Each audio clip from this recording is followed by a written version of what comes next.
Yes, we are live now. Hello friends, this is Himanshi and welcome to Let's Learn. Hopefully आप सभी बढ़िया होंगे, मस्त होंगे, जबरदस्त होंगे. सभी को गुड इवनिंग, नमस्कार, राम राम, सत श्री अकाल, अस्सलाम वालेकुम, whatever you feel connected with. Start करेंगे आज का सेशन. नेशनल एजुकेशन पॉलिसी पर जितने भी महत्वपूर्ण क्वेश्चंस हैं, हम कुछ 40 प्लस क्वेश्चंस करेंगे, 43 क्वेश्चंस के करीब हैं. और उससे पहले छोटा सा एक इंट्रोडक्शन एनईपी के बारे में, क्योंकि इससे भरपूर क्वेश्चंस इस बार सीटेट में और जो भी एग्जाम्स आपके हो रहे हैं अब रिसेंटली, जो भी कमिंग एग्जाम्स हैं टीचिंग के, वहां देखने को मिलेंगे आपको. तो कैसे क्वेश्चंस फॉर्म हो सकते हैं वो समझेंगे. उससे पहले 5 से 7 मिनट, 10 मिनट, जितनी भी देर लगेगी, जो इंपॉर्टेंट पॉइंट्स हैं उनको फटाफट से रिवाइज करेंगे, ताकि जब आप क्वेश्चंस कर रहे हो तो चीजें दिमाग में हो. हालांकि मैं एक सेशन पहले नेशनल एजुकेशन पॉलिसी पे, राष्ट्रीय शिक्षा नीति पर ले चुकी हूँ 2-1.5 घंटे के आसपास. लाइक शेयर सब्सक्राइब आपने अगर ना किया हो अभी तक तो आप कर लीजिएगा, सेशन आपको पसंद आएगा. स्टार्ट करते हैं आज की कहानी.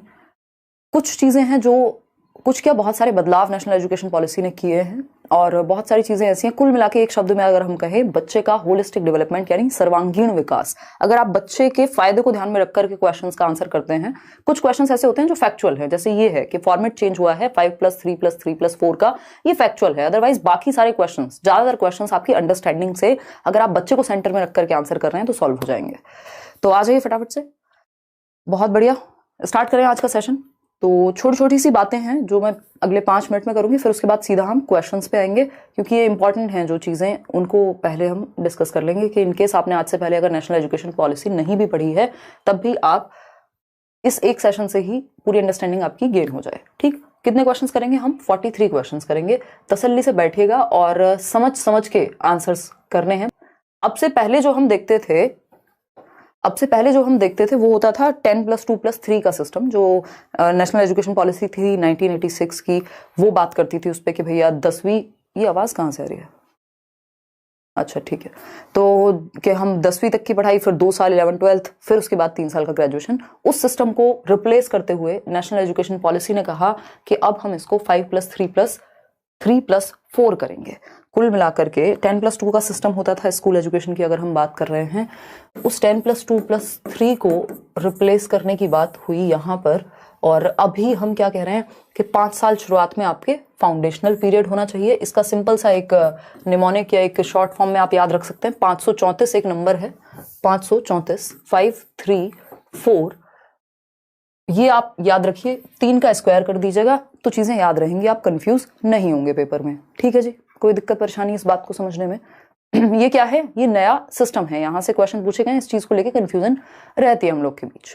ठीक है, और ये सिर्फ सीडीपी के लिए नहीं है, यानी ये बाल विकास के लिए नहीं है. इससे क्वेश्चंस आपके किसी भी सब्जेक्ट में पूछे जा सकते हैं, कोई भी टीचिंग एग्जाम हो, ठीक है, जहां पर भी नेशनल एजुकेशन पूछी जा रही है. तो 534 मतलब 5 साल, 3 साल, 3 का स्क्वायर है क्योंकि, फिर 3 साल और 4 साल की एक स्टेज. शुरुआत के जो 5 साल हैं 3 से 8 वर्ष के बच्चे के लिए फाउंडेशनल पीरियड, इसको FPMS से याद रखेंगे.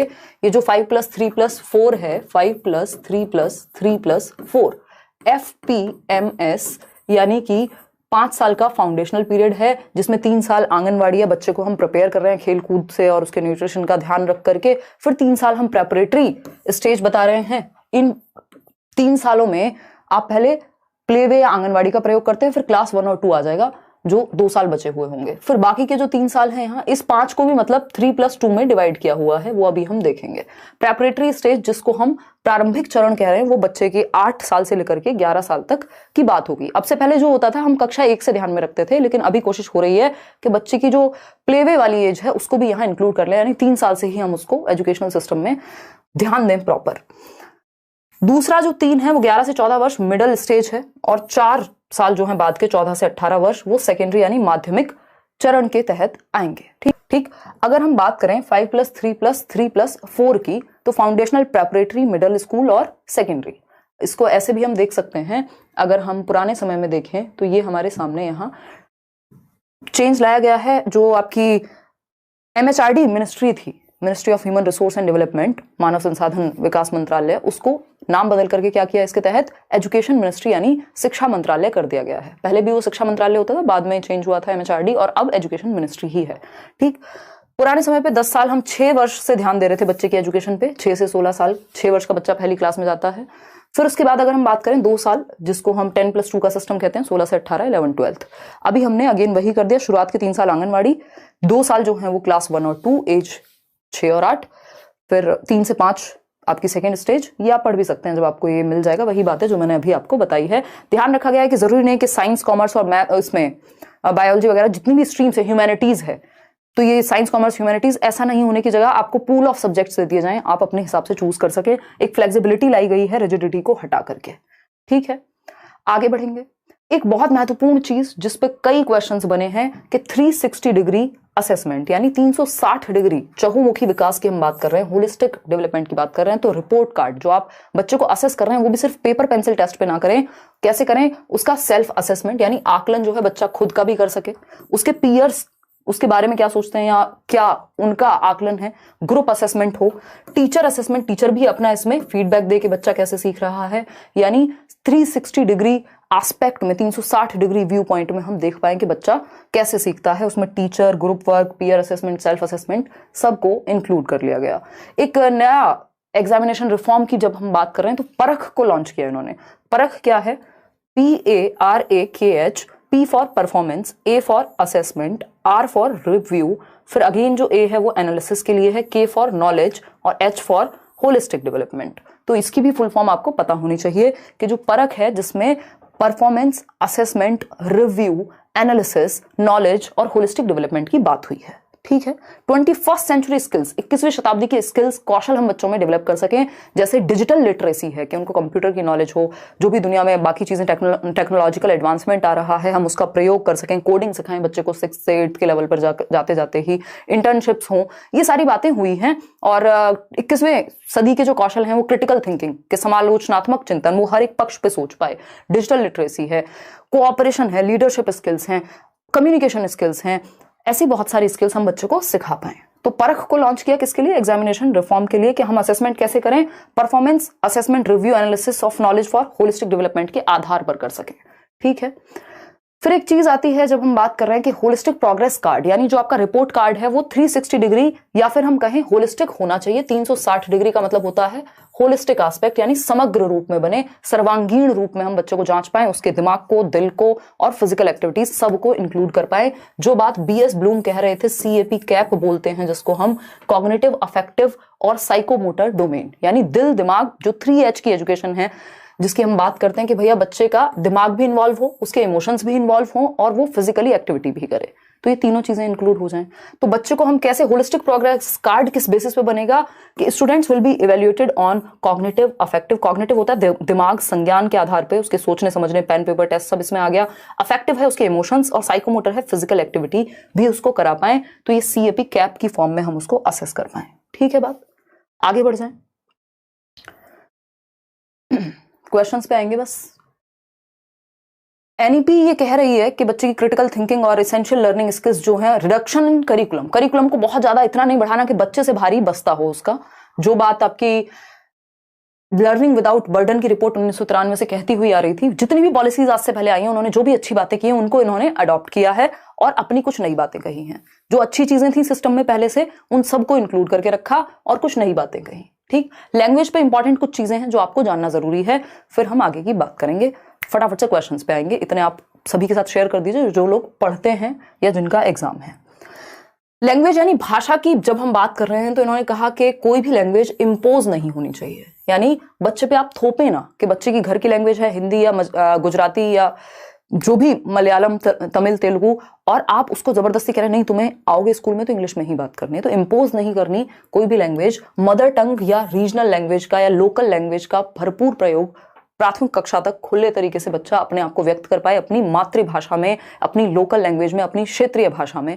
ये बात पहले से चली आ रही है। 3 लैंग्वेज फॉर्मूला को भी इन्होंने महत्व दिया है, जिसमें 3 लैंग्वेजेस की बात हुई थी कोठारी आयोग में 1964-66 के दौरान। और ये कौन सी पॉलिसी है? इससे पहले हम देख चुके हैं 68 में पॉलिसी आई थी आपकी और 86 में पॉलिसी आई थी, और अब हम नेशनल एजुकेशन पॉलिसी 2020 देख रहे हैं। ठीक, तो संस्कृत को एक ऑप्शनल लैंग्वेज की तरह रखा जाए सभी लेवल पे। इसका मतलब क्या? संस्कृत क्या है? क्लासिकल लैंग्वेज है। क्लासिकल लैंग्वेजेस कौन सी होती हैं? जो खत्म होती जा रही हैं, जिनको बोलने वाले लोगों की संख्या कम होती जा रही है। तो क्लासिकल लैंग्वेजेस को एक एडिशनल ऑप्शन के रूप में यहां रखा गया है। जितनी भी क्लासिकल लैंग्वेजेस हैं, चाहे वो तमिल, तेलुगु, मलयालम, जिन भी भाषाओं का हम देख रहे हैं कि जो हमारी लैंग्वेजेस हैं जो क्षेत्रीय लेवल पे खत्म ना हो जाएं, तो उनको ऑप्शनल की तरह यानी एक एडिशनल ऑप्शन की तरह रखा गया है। ठीक है, और 3 लैंग्वेज फॉर्मूला में हमें पता है, एक मदर टंग होती है, फिर इंग्लिश है, उसके अलावा जो भी आपकी मॉडर्न इंडियन लैंग्वेजेस हैं, 22 भाषाएं हैं जिसमें इंग्लिश नहीं आती, ये ध्यान रखेंगे। मल्टीलिंगुअल फ्लेक्सिबिलिटी होनी चाहिए, यानी बहुभाषिता का प्रयोग करना। एक से ज्यादा भाषा जो है वो अच्छी होती है बच्चे के संज्ञान के लिए भी, क्योंकि वो एक से ज्यादा भाषाओं में बात कर पाएगा, तरह तरह के लोगों से मिल पाएगा जो दोनों भाषाएं जानते हैं या तीनों भाषाएं जानते हैं, मल्टीपल लैंग्वेजेस जानते हैं, तो उसका संज्ञान बेहतर होगा, उसकी सोचने समझने की क्षमता बेहतर होगी।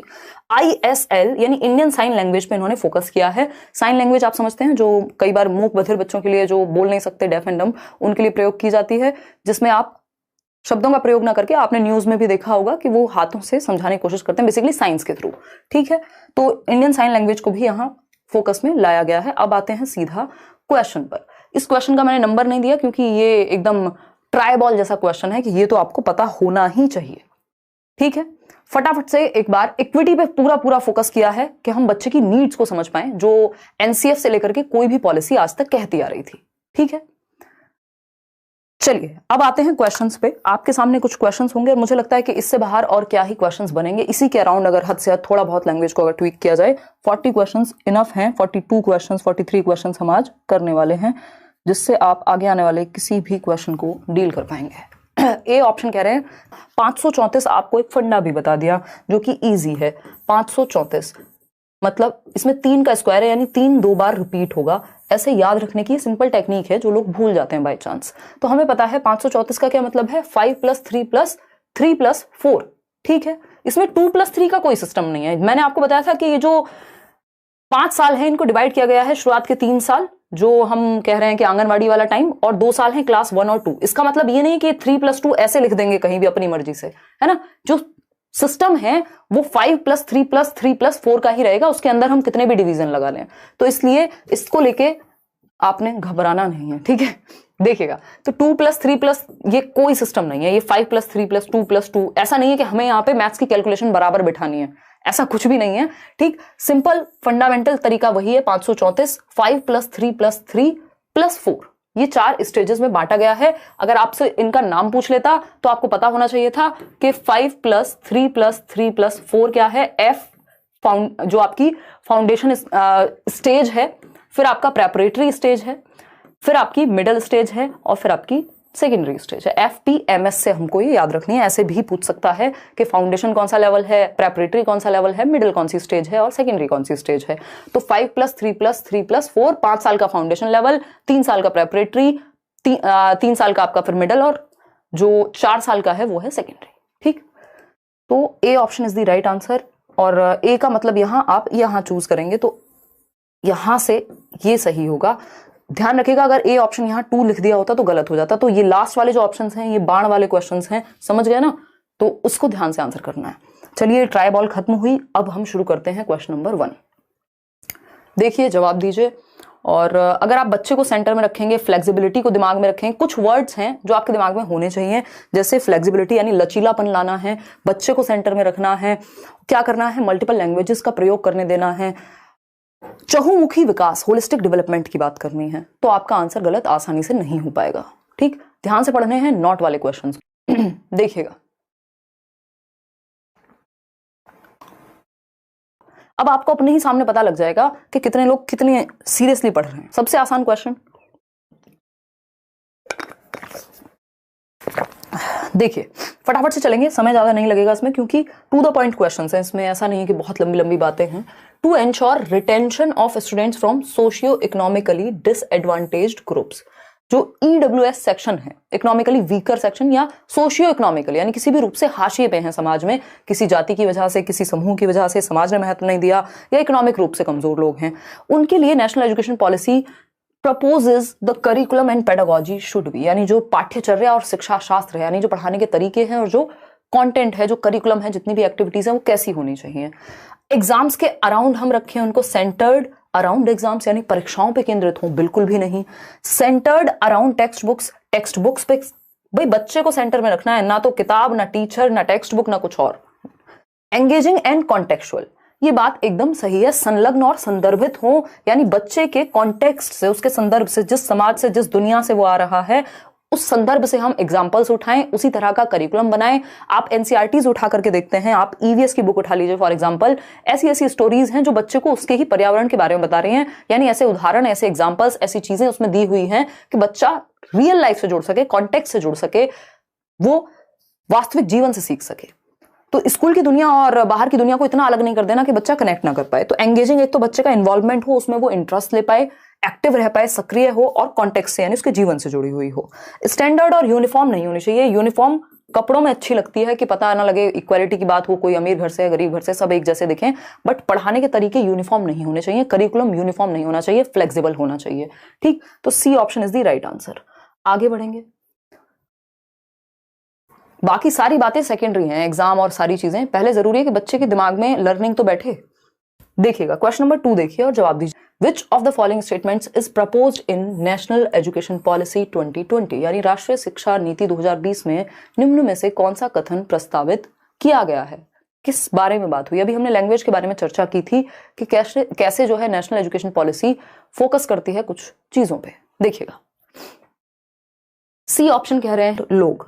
देखते हैं, राष्ट्रीय शिक्षा नीति 2020, पहला ऑप्शन है being educated in one's mother tongue is detrimental to educational technological advancements, यानी अगर आप मातृभाषा में शिक्षित करते हैं बच्चे को तो वो शैक्षिक और प्रौद्योगिक रूप से उन्नति नहीं कर पाएगा। ये बिल्कुल गलत बात है कि मातृभाषा आपको रोकती है कि आप टेक्नोलॉजी नहीं सीख पाएंगे। गलत बात है, खत्म हो गई। Schools should encourage children to learn and speak English as their first language। अभी तो बात हुई थी, हमने शुरुआत में बात की थी कि आप लैंग्वेज को इम्पोज नहीं कर सकते, बच्चे पे थोप नहीं सकते, जो भी उसकी मातृभाषा है वो प्रयोग करेगा। सी ऑप्शन है multilingualism has great cognitive benefits for young students. यही बात एनसीएफ कहता हुआ आया है, यही बात बाकी पॉलिसीज कह रही थी कि मल्टीलिंगुअलिज्म, बहुभाषिता, मल्टीपल लैंग्वेजेस, क्योंकि बच्चे ऐसे होंगे जो कई भाषाएं बोलेंगे। किसी घर में गुजराती बोली जाती है, वो स्कूल में भी गुजराती प्रयोग करेगा क्योंकि उसको अभी दूसरी भाषा नहीं आई है। ठीक, किसी के घर में हिंदी बोली जाती है, किसी के घर में मलयालम, पंजाबी, तो कई भाषाएं, क्योंकि डाइवर्सिटी, यूनिटी इन डाइवर्सिटी की हम बात कर रहे हैं, तो विभिन्नता में एकता की बात करेंगे। तो ये जरूरी है जानना कि बच्चों को मल्टीपल लैंग्वेजेस का आप माहौल दें। मल्टीलिंगुअलिज्म क्या है? एक एसेट है ना। बहुभाषिता एक एसेट है हमारे लिए, ना कि प्रॉब्लम। ठीक, डी ऑप्शन है bilingual approach confuses students and hampers learning. ऐसा नहीं है, भाषाएं प्रॉब्लम नहीं बननी चाहिए। द्विभाषिता से क्या होगा कि प्रॉब्लम बन जाएगा, बच्चा सीख नहीं पाएगा। नहीं, जितनी लैंग्वेज हूं आने दो, कोई दिक्कत नहीं है। ठीक है सुनीता जी, चलिए आगे बढ़ते हैं, आप समझते हैं। नेक्स्ट क्वेश्चन नंबर 3 क्या है? तो बाइलिंगुअल से बेटर क्या हो गया? मल्टीलिंगुअल हो गया। बाय का मतलब सिर्फ 2 ही भाषाएं, मल्टीलिंगुअल कई भाषाएं। At the primary level national education policy 2020 proposes dash as the medium of instruction across the nation, यानी प्राथमिक स्तर पर किस भाषा को निर्देश के माध्यम से प्रस्तावित किया जाना चाहिए। अभी हम बात कर रहे थे कि टिल 5, ग्रेड 5 तक हम क्या कर रहे हैं? बच्चे की रीजनल या मदर टंग, रीजनल यानी जो भी क्षेत्रीय भाषा है, एमटी यानी जो भी मदर टंग है, जो भी उसके घर में बोले जाने वाली भाषा है। ऐसा नहीं है स्कूल में आए तो हम कहें इंग्लिश में ही बात करोगे, चाहे तुम्हारी भाषा कोई भी हो, क्योंकि 5वीं क्लास तक बच्चा छोटा है ना, उसकी जो एज है वो कम है, इतना वो बड़ा नहीं हो गया। 6 से 11 वर्ष के बीच का बच्चा रहेगा, तो पहले तो उसको कंफर्टेबली हम फील करा दें, पहले उसको चीजें समझ तो आ जाएं, फिर लैंग्वेज भी सिखा दीजिएगा कोई और। ठीक, डी ऑप्शन कह रहे हैं आप लोग, बिल्कुल। अब हिंदी, ऐसा थोड़ी सबके घर में भाषा जो है वो हिंदी ही बोली जाएगी या इंग्लिश ही बोली जाएगी या संस्कृत ही बोली जाएगी। तो ये कहती है कि medium of instruction mother tongue होना चाहिए। आप अगर इंग्लिश में भी पढ़ा रहे हैं तो उसको बता देंगे ना, उसकी मातृभाषा में भी उसको समझा देंगे, तो घर की भाषा जिससे वो कनेक्ट कर पाए। पहले अपने आप को एक्सप्रेस तो करना सीखे बच्चा, तो मदर टंग होनी चाहिए। आगे बढ़ेंगे, क्वेश्चन नंबर 4 देखिएगा, जवाब दीजिएगा। क्या पूछा है? Aim of assessment according to NEP 2020, यानी आकलन का जो हम टेस्ट ले रहे हैं, बच्चे को जांच रहे हैं, उसका उद्देश्य क्या है? असेसमेंट एक पार्ट होता है इवैल्यूएशन का, इवैल्यूएशन बड़ी प्रक्रिया है, तो बच्चे को जांचने का उद्देश्य क्या है, एम क्या है, क्या जरूरत पड़ रही है, बताइए फटाफट से। सी ऑप्शन लोग दे रहे हैं। आज तो आप लोग बिल्कुल मोटिवेटेड लग रहे हो। मैं मेरी थोड़ी तबीयत ढीली है, बट आप लोग पूरी तरह से मोटिवेटेड लग रहे हैं। चलिएगा देखते, 93% लोग सी ऑप्शन कह रहे हैं। ठीक है ना, कोई दिक्कत नहीं है कंचन, दोनों की पढ़ाई हो जाएगी, चाहे इंटर्नशिप हो चाहे बीएड हो, कोई अलग पढ़ाई नहीं है। आप सेशन लेते रहिए और साथ में बीएड भी पढ़ते रहिए। देखिएगा, एम ऑफ असेसमेंट क्या होना चाहिए? रटने पे तो हमें कभी फोकस नहीं करना कि बच्चे की रटने की क्षमता बढ़े, ये फोकस नहीं है हमारा। मेजरिंग रिप्रोडक्शन एंड रिकॉल, यानी बस रट करके रिकॉल कर करके जो उसने पढ़ा है उसी को वो पेपर में उगल दे, रिप्रोड्यूस कर दे, पुनर्उत्पादन कर दे, तो ये भी खराब बात हो गई। फिर आता है C option, to support children in the process of learning, यानी बच्चों को सीखने की प्रक्रिया में मदद करना। देखिए, बच्चा सेंटर में है सारे क्वेश्चंस में, पूरी पेडागॉजी बच्चे को सेंटर में रख के चल रही है, ठीक। तो उद्देश्य ये नहीं है कि रट के बस आंसर दे दे, ये नहीं है कि रिप्रोड्यूस कर दे बस। To arrive at parameters to compare children across the country, यानी पूरी दुनिया भर के बच्चों को कंपेयर कर सकें। कंपेयर करना क्या है? एक नेगेटिव बात है, एक नेगेटिव वर्ड है। कोलैबोरेट करना है, कंपेयर नहीं करना बच्चों को। तो to support the process of learning, यानी हम आकलन इसलिए कर रहे हैं कि सीखने की प्रक्रिया में मदद हो सके। जब आप यहां आंसर गलत देंगे तो आप उस चीज को दोबारा ध्यान से पढ़ेंगे कि भाई कहां कमी रह गई, कैसे मैं सीख रहा हूं या सीख रही हूं, कहां अभी सुधार की आवश्यकता है। बात तो सही है, सी ऑप्शन, ठीक। तो असेसमेंट इसलिए होता है कि फीडबैक मिले, कुछ हमें ये पता लगे कि बच्चा सीखता कैसे, उसको और कैसे इंप्रूव करें, उस प्रोसेस को सपोर्ट कैसे किया जाए, इसलिए आप आकलन कर रहे हैं। अगर आकलन ना ही करें तो पता ही नहीं लगेगा कि कहां प्रॉब्लम है, तो आकलन जरूरी है। अब आती है बात क्वेश्चन नंबर 5 में, जवाब दीजिएगा फटाफट से।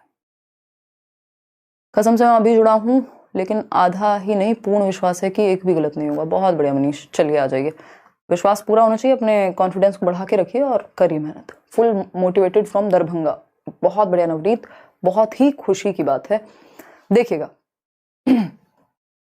आंसर कर रहे हैं सी ऑप्शन, 61% लोग। पढ़ते हैं, dash is the comprehensive and integrated flagship programme of the government of India to attain the universal elementary education UEE in the country in a mission mode।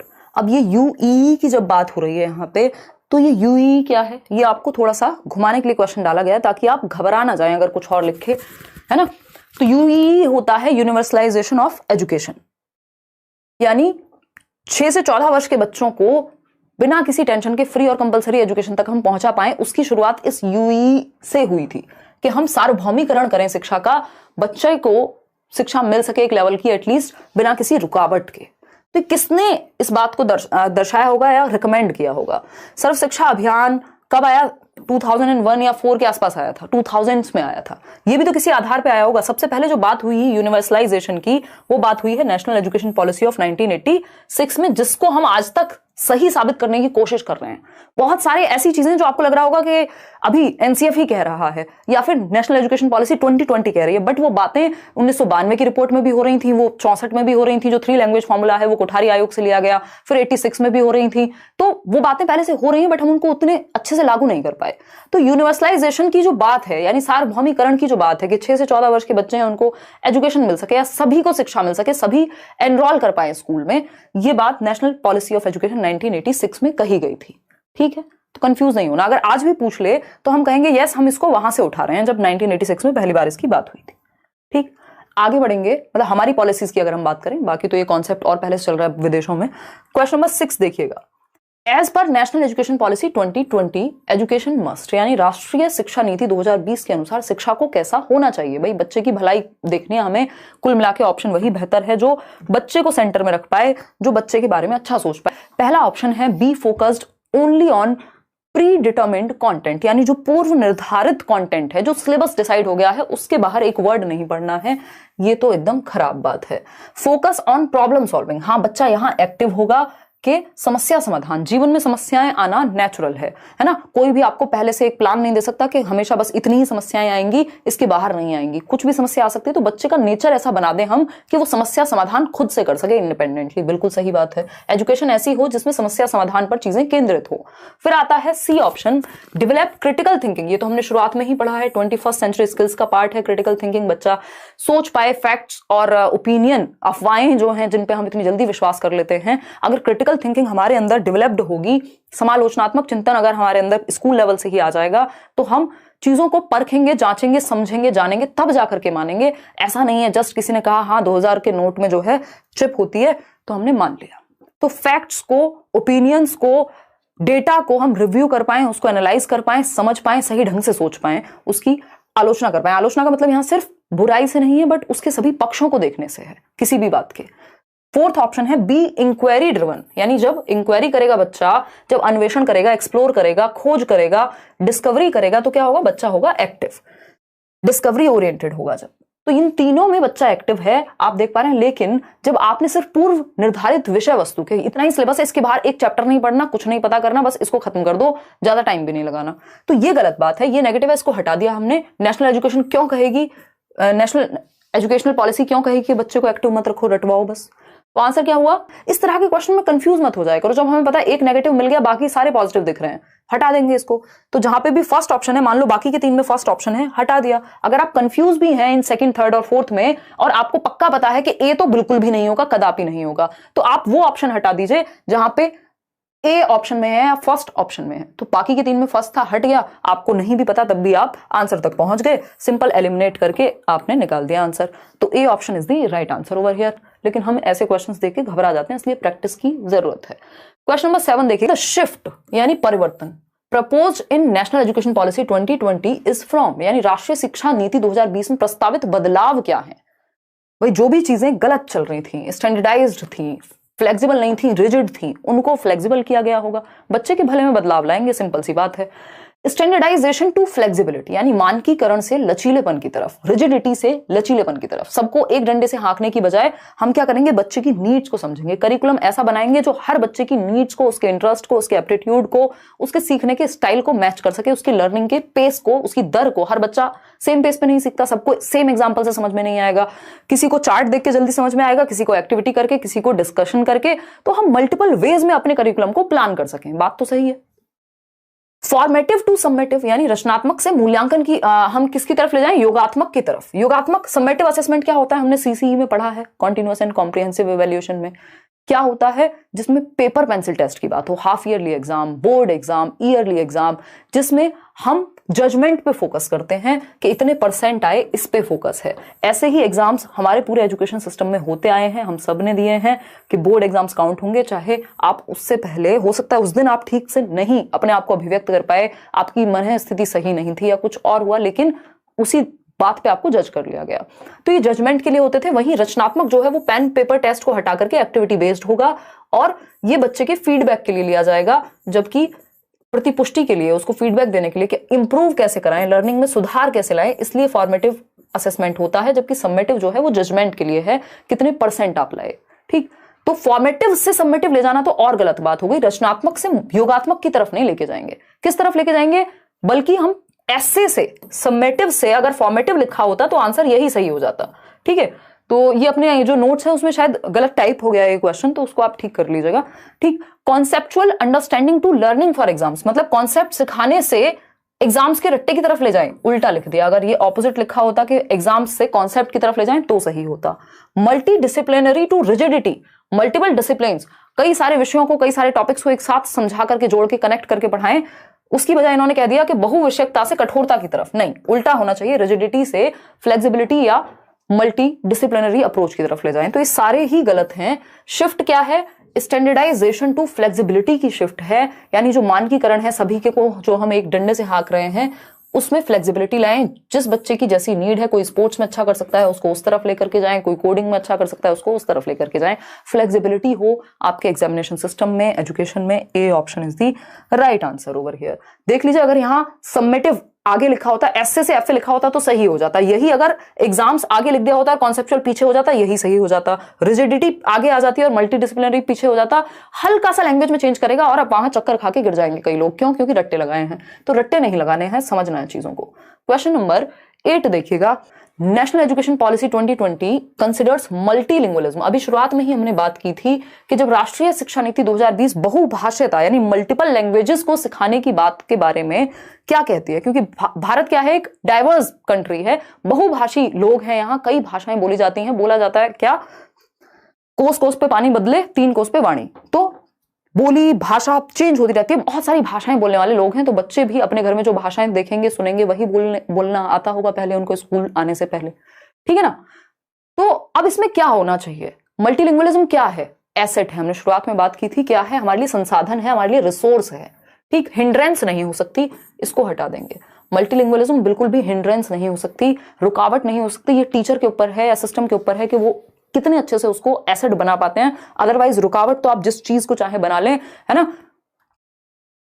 देखिएगा, as an asset in the classroom, बिल्कुल सही बात। B option क्या है? Resource है, asset है, संसाधन है, पूंजी है हमारे पास। बच्चा जो भी घर से लेके आता है वो एक एसेट है, चाहे वो उसकी जो भी प्रीवियस नॉलेज है, पूर्व ज्ञान है, जो भी उसने आसपास की दुनिया से सीखा है, वो सब एसेट है आपके लिए, चाहे उसकी भाषा हो, सब कुछ जो भी वो लेके आया है, उसकी संस्कृति है, समाज है, जो भी, ठीक, तो उसका हम यूज करते हैं। फिर भी बाकी के ऑप्शन देख लेते हैं। सी ऑप्शन कहता है as a unnecessary complication in teaching learning process, यानी शिक्षण अधिगम की प्रक्रिया को अनावश्यक रूप से जटिल बनाना। मैंने आपके साथ एक स्ट्रेटजी डिस्कस की थी 2 दिन पहले और उसमें लास्ट में हमने बात की थी कि टीचर को कंफर्ट नहीं देना है, आपकी टीचिंग लर्निंग प्रोसेस आपके लिए आसान बन जाए, आपको कंफर्ट मिल जाए, कॉम्प्लिकेट हो जाएगी बेवजह तो फिर तो आप खुद के लिए आराम ढूंढ रहे हैं। टीचर क्या है? सुपरमैन है, सुपर वुमेन है, उसको आराम नहीं चाहिए, जटिलता को तो आपको एक रिसोर्स में बदलना पड़ेगा। बैरियर तो बिल्कुल भी नहीं है इंक्लूसिव एजुकेशन में, ठीक। इंक्लूसिव एजुकेशन में तो डिफरेंट तरह के बच्चे इंक्लूड होते हैं। तो बी ऑप्शन सही दे पा रहे हैं। इतने आसान क्वेश्चंस में भी अगर आप लोग 90+% लोग सही नहीं करेंगे तो ऐसे कैसे चलेगा दीदी और भैयाओ। क्वेश्चन नंबर 9 देखिएगा, NEP 2020 propose for retention of students from socio economically disadvantaged groups, यानी वो ग्रुप जो किसी भी रूप से समाज में या आर्थिक रूप से वंचित है, चाहे वो पैसे की कमी है, चाहे वो फिर समाज ने उनको हाशिए में रखा है, उस तरह की रिस्पेक्ट या इंक्लूजन उनको नहीं मिल पाया जितना बाकी लोगों के पास प्रिविलेज है उनके पास नहीं है। तो ऐसे बच्चों के लिए NEP क्या कहेगी? बच्चे का भला सोचेंगे। रोट लर्निंग, रटना तो अपने आप में ही इतना नेगेटिव है, इसको देखते ही भाग जाएंगे जब तक नॉट ना लिखा हो ऊपर। Standardization of curriculum and assessment, again ये स्टैंडर्डाइजेशन वर्ड ठीक नहीं है, फ्लेक्सिबिलिटी की जरूरत है, सबके लिए एक जैसा होना गलत है यहाँ पे। परफॉर्मेंस ओरिएंटेड टेस्टिंग, यानी कितने % परफॉर्म किया, ये भी गलत हो गया। रिलेटेबल एंड मीनिंगफुल करिकुलम, बच्चे के जीवन से जो जुड़े वो बेस्ट ऑप्शन। संदर्भित एवं अर्थपूर्ण पाठ्यचर्या, अभी इसी तरह का क्वेश्चन था, वो जो कॉन्सेप्ट और कॉन्टेक्स्ट की बात हो रही थी, बस भाषा चेंज की है, क्वेश्चन वही है, बात वही चल रही है, कान यहां से पकड़ लो वहां से पकड़ लो, लैंग्वेज चेंज होगी पेपर में और आपको घबराना नहीं है, ठीक। तो प्रदर्शन उन्मुखी नहीं चाहिए हमें, संदर्भित अर्थपूर्ण पाठ्यचर्या चाहिए। प्रदर्शन में हम क्या कहेंगे भैया? 99% लाओ। अच्छा ये भी कम है, अब 102% लाना अगली बार, ठीक। तो डी ऑप्शन यहां सही है कि बच्चे के लिए रिलेटेबल हो। रिलेटेबल क्या होगा? जो उसके कॉन्टेक्स्ट से, जो उसके जीवन से, जो उसकी लाइफ से जुड़ा हुआ हो, वही चीज उसके लिए रिलेटेबल होगी, वही चीज का उसके जीवन में कोई अर्थ होगा, मीनिंगफुल होगी वो चीज। अदरवाइज तो रट्टा मारना हो जाएगा। लर्निंग के 2 प्रकार हैं मेजरली, एक है रटना, रोट लर्निंग, दूसरी है मीनिंगफुल लर्निंग। तो रट के नहीं सीखना है, रटंत विद्या चलंत नहीं, क्या करेंगे हम? करके सीखेंगे, लर्निंग बाय डूइंग, या अर्थपूर्ण बच्चे के जीवन से जोड़ना है आपको लर्निंग को। तो D option is the right answer. ये कहीं ना कहीं अगर आप देखें, आपने चाइल्ड सेंटर्ड एजुकेशन अगर अच्छे से पढ़ा है, जिसमें हम डिफरेंशिएटेड मेथड्स की बात कर रहे हैं, बच्चे को एक्टिव रखने की बात कर रहे हैं, ग्रुप लर्निंग, सोशल लर्निंग की बात कर रहे हैं, सारे क्वेश्चंस आपके ज्यादातर वहीं से सॉल्व हो जाएंगे। तो सारे टॉपिक आपस में कनेक्टेड हैं, ऐसा नहीं है कि कोई एक टॉपिक के आपको अलग अलग से रट्टे लगाने हैं। इसीलिए मैंने उस दिन आपको कहा था कितने क्वेश्चन हैं जो चाइल्ड सेंटर्ड एजुकेशन से सॉल्व हो जाते हैं। क्वेश्चन नंबर 10 देखिएगा और आज बैठिएगा, देखिएगा कितने क्वेश्चंस आपके सही हुए। अगर हम बात करें, बी ऑप्शन लोग दे पा रहे हैं, मतलब आप उत्तर तो सही दे रहे हैं, बस समय आपको थोड़ा ज्यादा चाहिए, इसका मतलब ये हुआ। देखिएगा, अगर हम बात करें क्वेश्चन नंबर 10 की, तो ये कहता है what should the holistic 360 degree multi dimensional progress card proposed in the NEP 2020।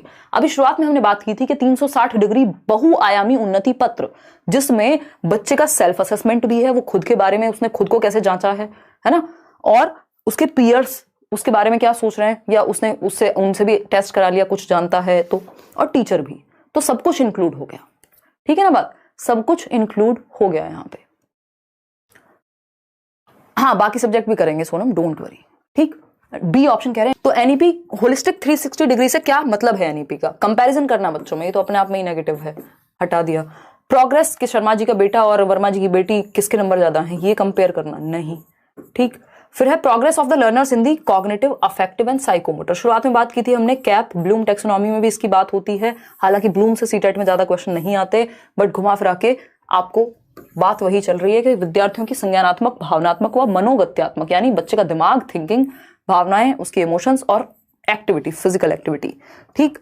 Cognitive मतलब हेड, साइकोमोटर मतलब हैंड, इसको कोनेटिव भी कह देते हैं साइकोमोटर को, अगर नाम बदल जाए तो टेंशन नहीं लेनी है, ठीक। Correct identification and labelling, label बच्चों को बिल्कुल नहीं करते आप, ठीक। इसके अलावा क्या है? Comprehension that the parents need to work upon, parents problem areas पे काम करेंगे, आप क्या करेंगे? थाली और ताली बजाएंगे? नहीं, है ना। तो आप ये देखते हैं कि आप क्या कर सकते हैं, पेरेंट्स या बच्चे में कमी निकालने की बजाय आप अपने एक्शंस पे फोकस करते हैं, ठीक है। इतनी बात, या कोई समस्या है इस बात को समझने में, कोई दिक्कत है, कोई परेशानी, कहीं कुछ भी है तो बता दीजिए। चलिए आगे बढ़ते हैं, अब बढ़ेंगे हम नेक्स्ट क्वेश्चन पे। बी ऑप्शन आप लोग सही कह रहे हैं।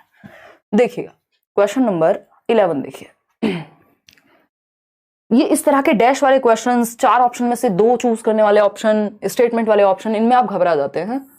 National education policy 2020 proposes that dash should be encouraged to promote dash, यानी किस चीज को बढ़ावा दें, किस चीज को एनकरेज करें, क्या प्रमोट करने के लिए, यानी 2020 की नीति के अनुसार डैश का प्रयोग को प्रोत्साहित करने के लिए करना चाहिए। किसका प्रयोग, किसको प्रोत्साहित करने के लिए? रोट मेमोराइजेशन का प्रयोग रिकॉल को प्रोत्साहित करने के लिए? बिल्कुल भी नहीं, दोनों ही नेगेटिव हैं। रोट मेमोराइजेशन का प्रयोग क्रिटिकल थिंकिंग के लिए? बिल्कुल भी नहीं।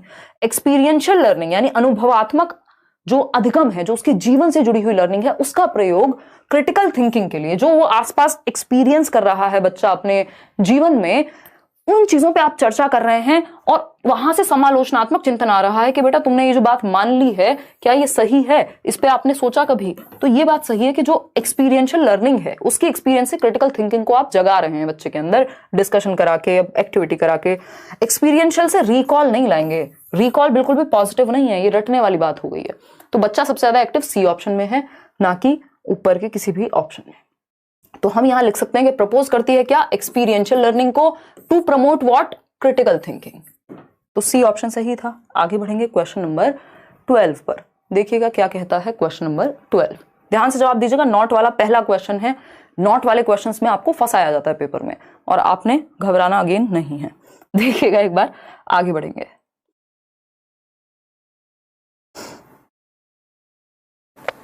ठीक है इतनी बात, या कोई दिक्कत है? बताइए बताइए। हमें अभी भी कोई मेल कर रहा है ताजा ताजा कि योगात्मक से रचनात्मक होगा, है? अभी अभी बताया, लोग वीडियो नहीं देखते हैं, लाइव नहीं देखते हो आप लोग, सिर्फ नोट्स पढ़ रहे हो। ठीक, देखिएगा उसको तो करेक्ट करा देंगे। एक क्वेश्चन है, सी ऑप्शन कह रहे हैं लोग, यानी which of the following has not been promoted by NEP 2020, यानी किस चीज को एनईपी के द्वारा प्रमोट नहीं किया गया in the context of education of students with disabilities. वो बच्चे जो दिव्यांग हैं, डिसेबल्ड हैं, किसी भी समस्या से गुजर रहे हैं, उनके लिए कौन सी एक बात प्रमोट नहीं की गई है ना? क्या लिखा हुआ है? दिव्यांग छात्रों की शिक्षा के संदर्भ में निम्नलिखित में से किस प्रावधान को राष्ट्रीय शिक्षा नीति 2020 द्वारा बढ़ावा नहीं दिया गया? देखो, आपको सिंपल तरीका है, ध्यान रखना है कि जो बच्चे के राइट्स हैं, उन राइट्स का हनन ना हो, जो भी डिसेबल्ड बच्चा है। और उसके लिए हमारे पास एक सेपरेट एक्ट है, जिसकी बात आरटीई भी कह रहा है, जिसकी बात हम आज नेशनल एजुकेशन पॉलिसी में भी कर रहे हैं। क्या है? आरपीडब्ल्यूडी एक्ट, यानी right of persons with disabilities. R for rights, P for persons, W for with disabilities. ठीक, ये कब आया? 2016 में। ठीक, तो बच्चे के राइट्स तो वहां पे इंक्लूडेड हैं, तो किन चीजों को आप नहीं करेंगे? और हमें पता है एक चीज कि हम इंक्लूसिव एजुकेशन को प्रमोट करते हैं, समावेशी शिक्षा, यानी हर बच्चा सेम क्लासरूम के अंदर रेगुलर स्कूल में सीख सके, ये उसका अधिकार है, इक्विटी का और इक्वालिटी का ध्यान रखते हुए। कौन सी बात नहीं कही होगी जो बच्चे के भले में नहीं होगी? एप्रोप्रिएट इंफ्रास्ट्रक्चर, भाई ये तो होना चाहिए।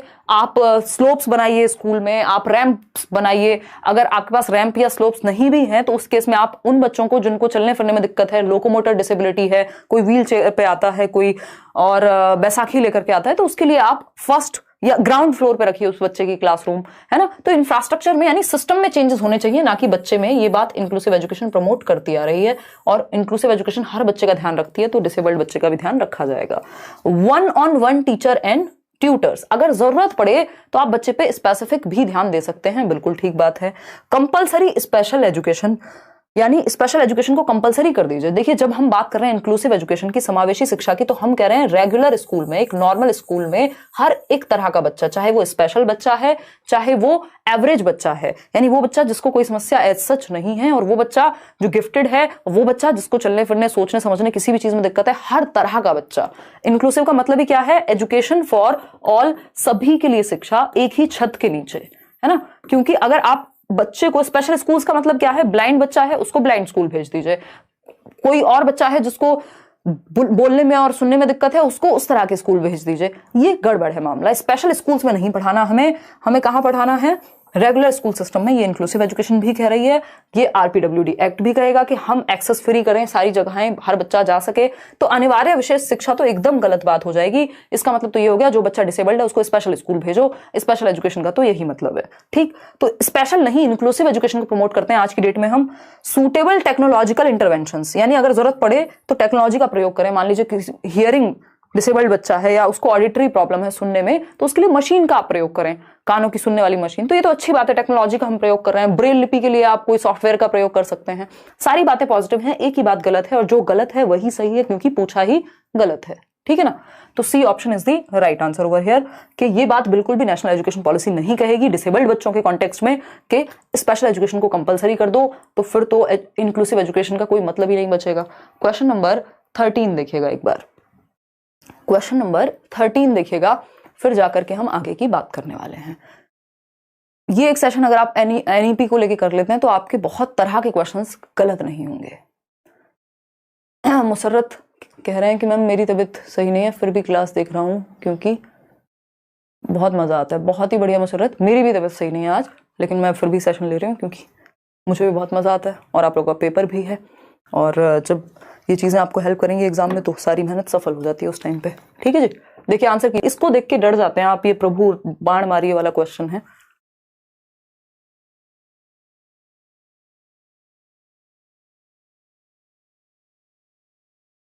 इतने इजी क्वेश्चंस हैं, लेकिन इनको देख के जहां पे नॉट लिख दे, इस तरह के ऑप्शंस दे दे, ज्यादातर लोग गलत कर देते हैं। मतलब वो पहले घबरा जाते हैं। अगर आप घबराए नहीं तो सही दे देंगे उत्तर इसका। बस ये सोच लो आपको कॉन्सेप्ट पता है, बस उसका प्रयोग करना है इन क्वेश्चंस में, और इसीलिए तो प्रैक्टिस कर रहे हैं। देखिएगा क्वेश्चन नंबर 13 कहता है कि जो एनईपी है, नेशनल एजुकेशन पॉलिसी 2020 है, वो क्या प्रपोज करती है, क्या प्रस्तावित करती है। पहला ऑप्शन है reduction in content of school curriculum. ये बात हमने शुरुआत में भी की थी कि बस्ता बच्चे से भारी नहीं होना चाहिए, तो हम इंपॉर्टेंट जो चीजें कंटेंट में रिडक्शन लाएं, इतना ज्यादा कंटेंट ना बढ़ा दें। ये बात करिकुलम की हुई थी शुरुआत में। Increased flexibility of school curriculum, flexible तो चाहिए हमें स्कूल करिकुलम, ये भी पॉजिटिव, बिल्कुल सही बात है, ये भी एकदम सही बात कह रहा है, बच्चे की भले की बात हो रही है। सी ऑप्शन है एम्फेसिस ऑन रोट लर्निंग। एक बात बताइए, क्या दुनिया की कोई भी पॉलिसी ये कही कि रट्टे को बढ़ावा दो, वो भी आज 21वीं शताब्दी में? बिल्कुल भी नहीं। तो हमें पता है कि रटंत अधिगम को महत्व देना, ये बात बिल्कुल भी नहीं प्रस्तावित करेगी नेशनल एजुकेशन पॉलिसी हो, एनसीएफ हो, आरटीई हो, कोई भी हो। ठीक, तो ये तो बात ही गलत है। आप भूल जाइए नेशनल एजुकेशन पॉलिसी का क्वेश्चन है, आपको सिंपल पता है कि बच्चे की भले की बात कौन सी नहीं हो रही, ये तो बिल्कुल नहीं है। फोर्थ ऑप्शन है एम्फेसिस ऑन क्रिटिकल थिंकिंग। भाई चिल्ला चिल्ला की बात हो रही है, 21वीं शताब्दी के कौशल जिसमें क्रिटिकल थिंकिंग सबसे इंपॉर्टेंट है। मैंने नोट्स में भी आपको डिटेल में दिया हुआ है, नोट्स आप फ्री डाउनलोड कर लीजिए अगर नहीं किए अभी तक, टेलीग्राम चैनल से लिखा हुआ है कि क्रिटिकल थिंकिंग को बढ़ावा देना है। तो ये भी सही, सेकंड आपका सही, थर्ड गलत है सिर्फ, फोर्थ भी सही है, बच्चे की भले की बात हो रही है। तो जहां पे थर्ड ऑप्शन था उसको हटा दो, फर्स्ट सेकंड और फोर्थ, फर्स्ट सेकंड और फोर्थ, यहां पे ये तो फर्स्ट ही हो गया, फर्स्ट सेकंड और फोर्थ है सी ऑप्शन। ठीक है, क्यों आखिर ऐसा क्यों है?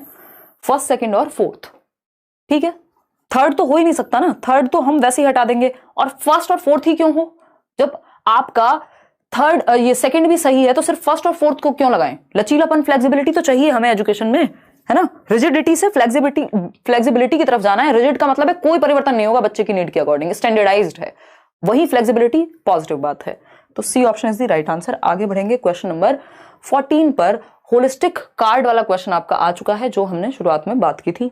अगर हम बात करें तो holistic 360 degree multi dimensional report card, यानी जिसमें बच्चा स्वयं को, बच्चे के दोस्त, बच्चे को और टीचर्स सब आकलन करके एक रिपोर्ट कार्ड बनेगा जिसमें बच्चे के दिमाग, दिल और फिजिकल एक्टिविटीज हर चीज को शामिल किया जाएगा। बात तो सही है या नहीं? डी ऑप्शन कह रहे हैं, यानी होलिस्टिक जो 360 degree multi dimensional report card है वो समेटिव असेसमेंट पे फोकस करेगा, प्रपोज करेगा, बिल्कुल भी नहीं। एसए से ज्यादा एफए पे फोकस करना, याद रखिएगा। योगात्मक की जगह रचनात्मक आकलन, जहां पे बच्चा रचना करे, जहां पे बच्चा क्रिएटिव हो, जहां पे बच्चे को फीडबैक मिले। समेटिव तो जजमेंट के लिए है। असेसमेंट ऑफ रोट मेमोराइजेशन, यानी यंत्रवत याद करने के कौशल का आकलन करना। यंत्रवत पे तो हम फोकस ही नहीं कर रहे, रट्टे पे फोकस ही नहीं कर रहे, क्यों हमें आकलन करना है रटने का। Grading of children on the basis of paper pencil test, ये अगेन समेटिव वाली बात हो गई कि बस पेपर पेंसिल में जो लिख के आ जाए वही सही है। इंक्लूजन ऑफ, देखिए इंक्लूसिव एजुकेशन हमें पता है बहुत पॉजिटिव बात है। Of self assessment and peer assessment. यही बात हमने अभी जो मैंने आपको वो एक पिक्चर भी दिखाई थी, याद कीजिए, स्व आकलन और समूह आकलन का समावेश करना है, तभी उसको 360 डिग्री कह रहे हैं। अगेन आप लिख लीजिएगा, 360 डिग्री या होलिस्टिक रिपोर्ट कार्ड की जब हम बात कर रहे हैं, यानी बच्चे के सभी पक्षों को, यानी बच्चे का सेल्फ असेसमेंट, वो अपने बारे में क्या सोचता है। उसने मान लीजिए कोई एक आंसर लिखा, उसने खुद से खुद को कितने नंबर दिए, ठीक, स्व आकलन। उसने अपने 4 दोस्तों को कहा कि भाई पीयर ग्रुप को, जो उसकी सेम एज के लोग होते हैं, जिसको हम साथी समूह कहते हैं, कि अब तुम भी देखो मुझे कितने मार्क्स मिलने चाहिए, या फिर मैंने कैसा लिखा है, कहाँ इंप्रूवमेंट की जरूरत है। और फिर तीसरी तरफ टीचर से भी असेस कराया कि आपको क्या लगता है सर या मैडम, ठीक। तो ये 360 डिग्री असेसमेंट ऐसे बनेगा, ठीक। इसमें ग्रुप असेसमेंट अपने आप शामिल हो जाएगा, क्योंकि पीयर्स का मतलब है उसके साथी कोई एक तो होगा नहीं, ग्रुप में भी असेसमेंट हो जाएगा, ठीक, समझ गए। तो D option is the right answer. आगे बढ़ेंगे क्वेश्चन नंबर 15 पर। ये क्या कहता है देखिएगा, सोना भी नहीं है आज, पहले ये सेशन खत्म कर रहे हैं एक सिटिंग में। In the context of languages national education policy 2020 किस चीज पे जोर देती है, यानी भाषा के संदर्भ में राष्ट्रीय शिक्षा नीति किस पर बल देती है। भाषा के संदर्भ में मतलब मातृभाषा और मल्टीलिंगुअलिज्म, 2 वर्ड याद कर लीजिए, काम खत्म। एम फॉर MM याद कर लीजिए आप, मल्टीलिंगुअलिज्म और मदर टंग, बस खत्म, इसके बाहर कुछ नहीं आएगा, ठीक। बच्चे की मातृभाषा को बढ़ावा देना है, दूसरा मल्टीलिंगुअलिज्म को आपको बढ़ावा देना है, यानी बहु भाषाएं जो है वो अच्छी बात है। लाइक शेयर करना भूल जा रहे हैं आप आज लोग, आज मैं कहना भूल जाती हूँ, आप करना भूल जाते हैं कई लोग। देखिएगा, मल्टीलिंगुअलिज्म बहुभाषिता सही है। मोनोलिंगुअलिज्म, मोनो का मतलब है सिंगल, सिर्फ एक ही भाषा का प्रयोग, तो ये तो नेगेटिव हो गया, एक भाषावाद तो नेगेटिव हो गया। English as the medium of instruction across the nation, ये किसने कहा है कि इंग्लिश ही एकमात्र मीडियम होना चाहिए। हिंदी एज दी मीडियम, तो अगेन सिंगल लैंग्वेज पे आ गए, मोनोलिंगुअलिज्म वाली ही बात हो गई। एक ही ऑप्शन पॉजिटिव है, बहुभाषिता यानी मल्टीपल भाषाएं, डाइवर्सिटी वाला देश है, कई भाषाएं यहां बोली जाती हैं। A option is the right answer. आगे बढ़ेंगे क्वेश्चन नंबर 16 देखिएगा एक बार। आसान लग रहे हैं क्वेश्चन या नहीं लग रहे हैं बता दो। क्वेश्चन नंबर 16 देखिए, which of the following statement is correct as per NEP 2020, यानी NEP के अनुसार कौन सा एक स्टेटमेंट सही है। जो बच्चे की भले की बात करे वही स्टेटमेंट सही है, ठीक है ना। कोई दिक्कत परेशानी इस बात को समझने में। अगर हम बात करें, देखिएगा, अगर हम बात करें किस चीज की, NEP 2020 के अनुसार कौन सा कथन सही है, तो मोनोलिंगुअलिज्म, अभी तो इसको कट किया था। मोनो का मतलब तो सिर्फ एक भाषा, एक भाषा के हम प्रयोग करेंगे भाई। Should be emphasis should be placed on rote learning, रटने पे फोकस करना है, हटा दो। या फिर लर्निंग फॉर एग्जाम्स, तो लर्निंग फॉर एग्जाम्स में फिर हम सीख नहीं पाएंगे, फोकस सिर्फ पेपर पे रहेगा। सी ऑप्शन है, use of technology should be discouraged, यानी हतोत्साहित करेंगे टेक्नोलॉजी के प्रयोग को। फिर 21वीं शताब्दी में हम कैसे आगे बढ़ेंगे, है ना। और दिव्यांग स्टूडेंट्स के लिए, ये तो हमें सभी के लिए करना है कि प्रौद्योगिकी का जितना प्रयोग हो सके टेक्नोलॉजी का हम कर पाए, चाहे वो गिफ्टेड बच्चा हो, चाहे वो दिव्यांग बच्चा हो, चाहे वो एवरेज बच्चा हो, ठीक है ना। ट्विंकल कह रही है, मैडम आपने इसकी थियोरी इतनी जबरदस्त पढ़ाई कि कोई गलती हो ही नहीं सकती। बहुत बढ़िया twinkle, twinkle twinkle little star. आगे बोलो, है ना। Flexibility should be provided for students to choose their learning trajectories and programmes, यानी शिक्षार्थियों को उनके सीखने के पथ और कार्यक्रमों को चुनने के लिए लचीलापन, उनको फ्रीडम मिले कि वो किस एक्टिविटी में पार्टिसिपेट करना चाहते हैं। उनको डांस में, उनको स्पोर्ट्स में, उनको किसी एक पर्टिकुलर सब्जेक्ट में किस तरफ इंटरेस्ट है, उस तरह से हम फ्लेक्सिबल बना पाए कंटेंट को। तो सिर्फ डी ऑप्शन बच्चे की भलाई की बात करेगा, उसको आजादी देगा, बच्चा सबसे ज्यादा एक्टिव डी ऑप्शन में है। आगे बढ़ेंगे क्वेश्चन नंबर 17 पर। आसान सा सवाल, लड्डू क्वेश्चन, जवाब दीजिए। नेशनल एजुकेशन पॉलिसी किस चीज पर जोर देती है, बल देती है। वही बात है, उन्हीं 2-4 शब्दों को घुमा फिरा के क्वेश्चंस बनाए गए हैं, क्योंकि ऐसा तो है नहीं दुनिया से अलग मार्स से तो जाकर के क्वेश्चन लेकर के नहीं आएंगे सीटेट में, है ना, या किसी भी एग्जाम में। भाई जो टॉपिक है उसी के अंदर से ढूंढ के ला सकते हैं ना। तो अगर हम बात करते हैं कि किस चीज पे हम एम्फेसाइज करें, किस पे बल दिया जाए, तो ए ऑप्शन है, flexible multi level activity based learning, यानी लचीला और बहुस्तरीय। बहुस्तरीय क्यों जरूरी है, मल्टी लेवल इसलिए जरूरी है कि एक वो बच्चा जो स्लो सीखता है, जो स्लो लर्नर है, धीमी गति से सीखता है, वो बच्चा जो किसी वजह से बैकवर्ड या पीछे रह गया है, वो बच्चा जिसका IQ कम है, वो बच्चा जो एवरेज है, वो बच्चा जो गिफ्टेड है, तो आसान, मुश्किल, धीमे, तेज, सबको केटर किया जा सके। मल्टी लेवल एक्टिविटी इसलिए होनी चाहिए और फ्लेक्सिबिलिटी हो, किस बच्चे के लिए क्या यूज करना है, सही बात है। बी ऑप्शन है, only the aspects related to cognitive development, यानी बच्चों के केवल संज्ञानात्मक विकास से संबंधित पहलू पे ध्यान देना है। क्यों भाई, फिर अफेक्टिव कहां जाएगा, संवेगात्मक, उसके इमोशंस कहां जाएंगे, साइकोमोटर कहां जाएगा जिसमें उसको फिजिकल एक्टिविटी भी करानी है, कॉग्निटिव तो एक है, 3 एस्पेक्ट हैं टोटल, कॉग्निटिव, अफेक्टिव और साइकोमोटर। तो सिर्फ कॉग्निटिव क्यों?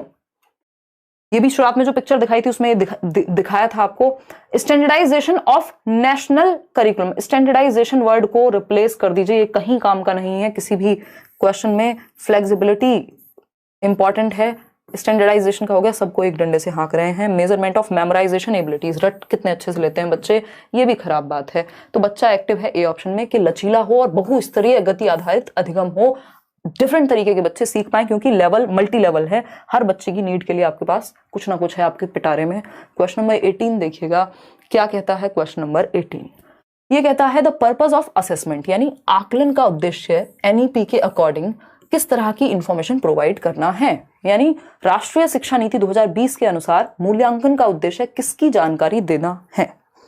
मतलब हम मूल्यांकन से क्या पता लगाना चाह रहे हैं। हम जब बच्चे का टेस्ट ले रहे हैं, हम उसका रिपोर्ट कार्ड तैयार कर रहे हैं 360 डिग्री, तो क्या पता करने की कोशिश कर रहे हैं उसके बारे में, उसके सर्वांगीण विकास के बारे में पता करने की कोशिश कर रहे हैं। कुल मिलाकर के बात यही है। सही है कि नहीं है बताओ। लोग ये कह रहे हैं कि how to support the students in and out of the classroom, यानी हम इसलिए आकलन कर रहे हैं ताकि हमें पता चल सके कि बच्चों को कहां सहायता दी जाए, क्लास के बाहर और क्लास के अंदर किस जगह पे हेल्प की जरूरत है। पॉजिटिव बात है। फिर भी बाकी ऑप्शंस पढ़ेंगे। Comparison of the students performance with her classmates, compare नहीं करना है आपने बच्चे को, हटा दीजिए कंपैरिजन, नेगेटिव वर्ड है। Gaps and deficiencies in students learning to accurately identify her failure, ये बात गलत कह दी इन्होंने लास्ट लाइन के। आप गैप्स का पता करिए, बहुत अच्छी बात है, डेफिशिएंसी का पता करिए, बच्चे को कमी कहां है, लेकिन रेमेडी देने के लिए, इसलिए नहीं कि उसके फेलियर की असल पहचान हो सके। मतलब आपने मान लिया कि बच्चा फेल ही हुआ है, फेलियर ही है वो, ये गड़बड़ है। मेमोराइजेशन तो अपने आप में ही नेगेटिव है। तो एक ही सही उत्तर है यहाँ, how to support the student in and out the classroom, जीवन में भी और क्लास में भी कहाँ हम बच्चों को हेल्प करें, इसलिए हम मूल्यांकन कर रहे हैं। फीडबैक का हमें पता लगे, उसकी स्ट्रेंथ्स और वीकनेसेस का, उसकी कमजोरी और उसकी जो स्ट्रेंथ है, कहाँ पे वो ज्यादा स्ट्रांग है, उसका हम पता कर सकें। क्वेश्चन नंबर 19 देखिएगा, according to national education policy 2020 the emphasis of education should be, यानी जो जोर है शिक्षा किस चीज पर बल दे एनईपी के अकॉर्डिंग, बच्चे को एक्टिव रखने पे, उसके होलिस्टिक डेवलपमेंट पे। आंख बंद करके बता देंगे आप, इसको भी पढ़ने की जरूरत है अब, है। कॉन्सेप्चुअल अंडरस्टैंडिंग, यानी संकल्पनात्मक समझ, बच्चे के कॉन्सेप्ट्स अच्छे हों। डी कॉन्टेक्चुअलाइज्ड कॉन्टेक्स्ट, ध्यान रखिएगा जैसे ही डी लग गया ना, नेगेटिव हो गया ये। डी कॉन्टेक्चुअलाइज्ड यानी कॉन्टेक्स्ट से अलग, संदर्भ से अलग, जीवन से अलग, नहीं रटने वाली बात हो गई फिर तो। रोट लर्निंग तो है ही नेगेटिव, सिर्फ एग्जाम्स के लिए नहीं पढ़ना, learning for the sake of learning, सीखना सीखने के लिए सीखना, ना कि एग्जाम के लिए सीखना, ठीक। कॉन्सेप्चुअल अंडरस्टैंडिंग यानी संकल्पनात्मक समझ, बच्चे के कॉन्सेप्ट्स बेहतर हो। अगर आपके कॉन्सेप्ट्स बेहतर हैं, आपको क्वेश्चन किसी भी तरह से घुमा के दे दे, आप कर जाएंगे, है ना। ये आपके बारे में बात हो रही है, बच्चे के लिए तो कॉन्सेप्ट्स अगर अच्छे हैं तो वो उनका प्रयोग असली जीवन में कर पाएगा। तो A option is the right answer. आगे बढ़ेंगे क्वेश्चन नंबर 20। हमें और 43 क्वेश्चंस तक, 42 तक करने हैं, तो अभी हमारा आधा ही काम हुआ है। In the context of assessment national education policy 2020 proposes, यानी आकलन के संदर्भ में राष्ट्रीय शिक्षा नीति 2020 क्या प्रस्तावित कर रही है, ये आपको पता करना है। फटाफट से बताइए, एनर्जी बना के रखनी है, पानी पीजिए, खाना खाइए, चाय पीजिए, जो करना है करिए। बहुत बढ़िया प्रियंका शुक्ला।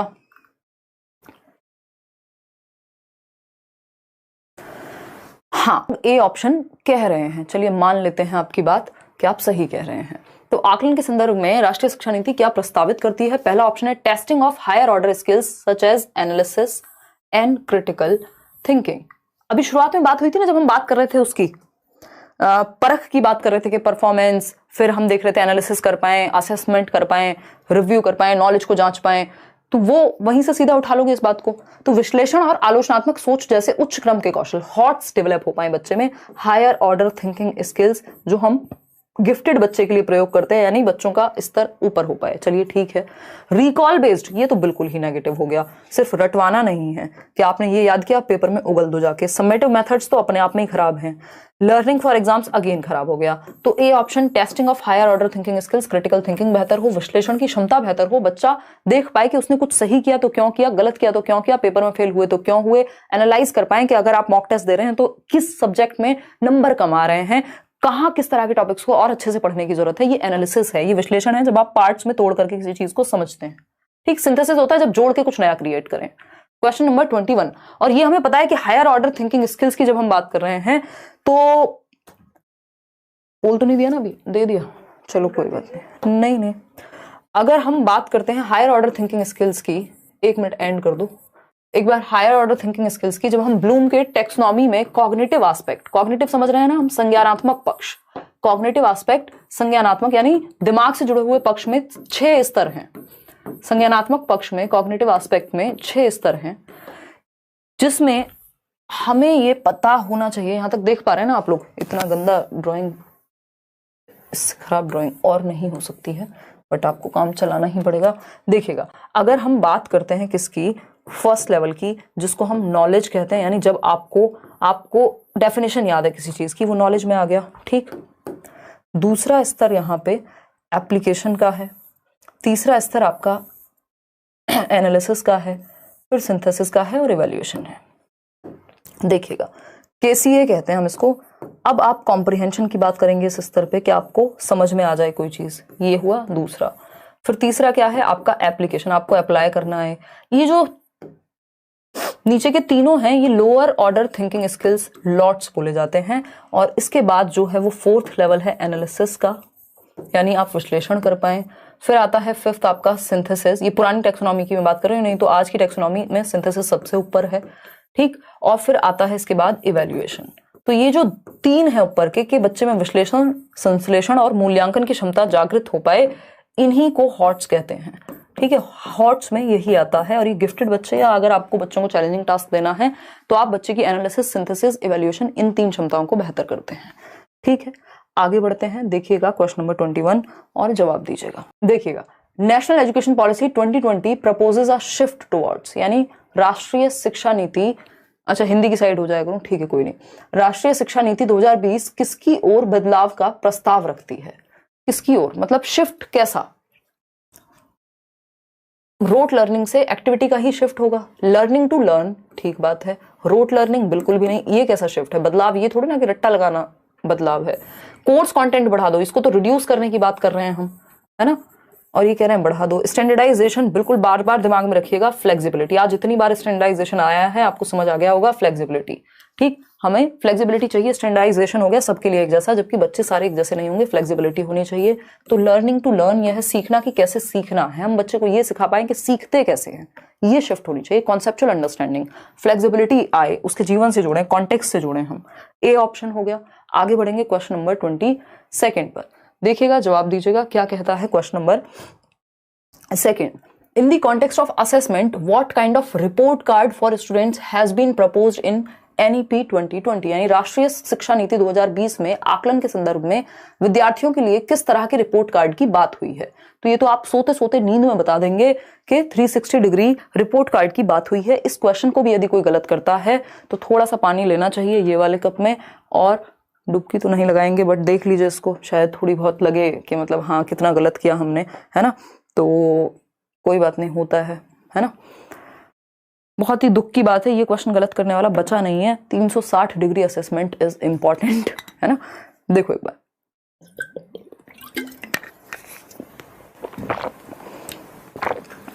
देखिएगा एक बार, समझते हैं। अगर हम बात करते हैं सी ऑप्शन की, तो राष्ट्रीय शिक्षा नीति 2020 में आकलन के संदर्भ में कौन सी बात सही है, किस तरह का रिपोर्ट कार्ड। रिपोर्ट कार्ड जो स्पेसिफाई करें रिलेटिव परफॉर्मेंस, बच्चों में कंपैरिजन की बात करें, गलत हो गया अपने आप में ही। रिपोर्ट कार्ड जो रिकॉल या पेपर पेंसिल टेस्ट पे फोकस करें, ये भी गलत हो गया।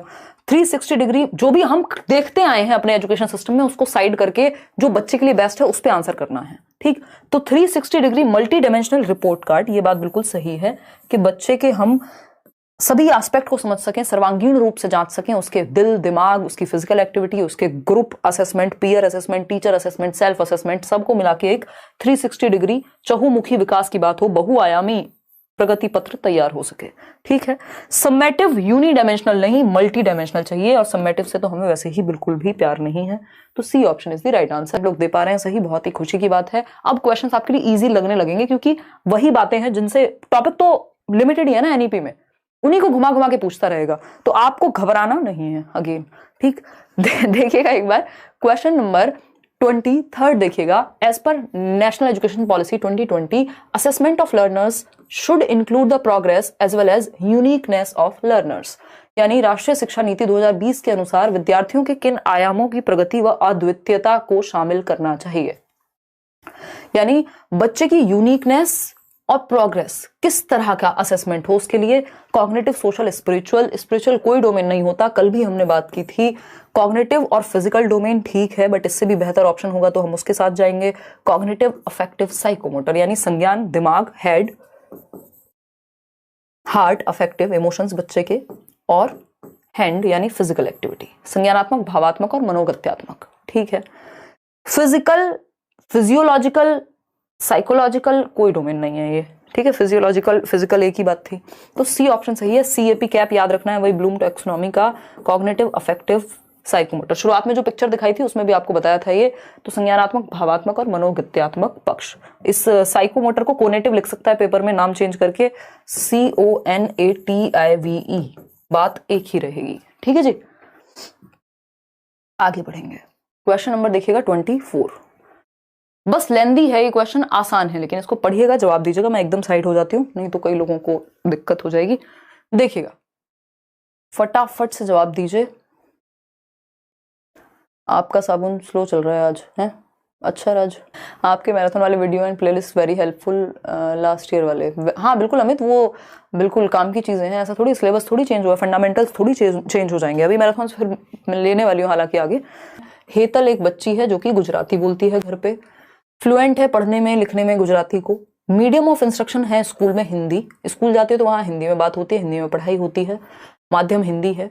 A language she does not know, ये लैंग्वेज उसको अभी नहीं पता है, हिंदी यानी वो नहीं जानती है। अब NEP के अकॉर्डिंग व्हाट मेजर्स यानी किन चीजों को आप ध्यान में रखेंगे, must be taken by the school in this situation. School कैसे डील करे उस बच्चे को जिसको स्कूल की भाषा नहीं आती बट मातृभाषा आती है। तो मातृभाषा को आपको नमस्कार करना है, स्वागत करना है, एक्सेप्ट करना है बच्चे को, सिंपल सी बात है। पहला ऑप्शन है Hetal should be asked to speak only in Hindi. तो ये क्या हो गया, इम्पोज कर रहे हैं आप भाषा बच्चे पर, क्या कर रहे हैं, प्रतिरोपण कर रहे हैं या थोप रहे हैं एक तरह से। तो ये तो गलत बात हो गई ना, ये तो पहले ही हम NEP में पढ़ रहे थे लैंग्वेज सेक्शन में कि लैंग्वेज इंपोज नहीं करनी है, और कक्षा 5वीं तक तो बिल्कुल भी नहीं करनी है। ठीक, all children should be encourage to respect each others native language to create a culture of multilingualism, यानी बहु भाषावाद की संस्कृति सृजित करने के लिए। यानी आप चाहते हैं कि मल्टीपल लैंग्वेजेस क्लास में बोली जाएं, और मल्टीलिंगुअलिज्म के कल्चर को प्रमोट करने के लिए नेटिव लैंग्वेज में बच्चे को बोलने देंगे। नेटिव मतलब जो आपकी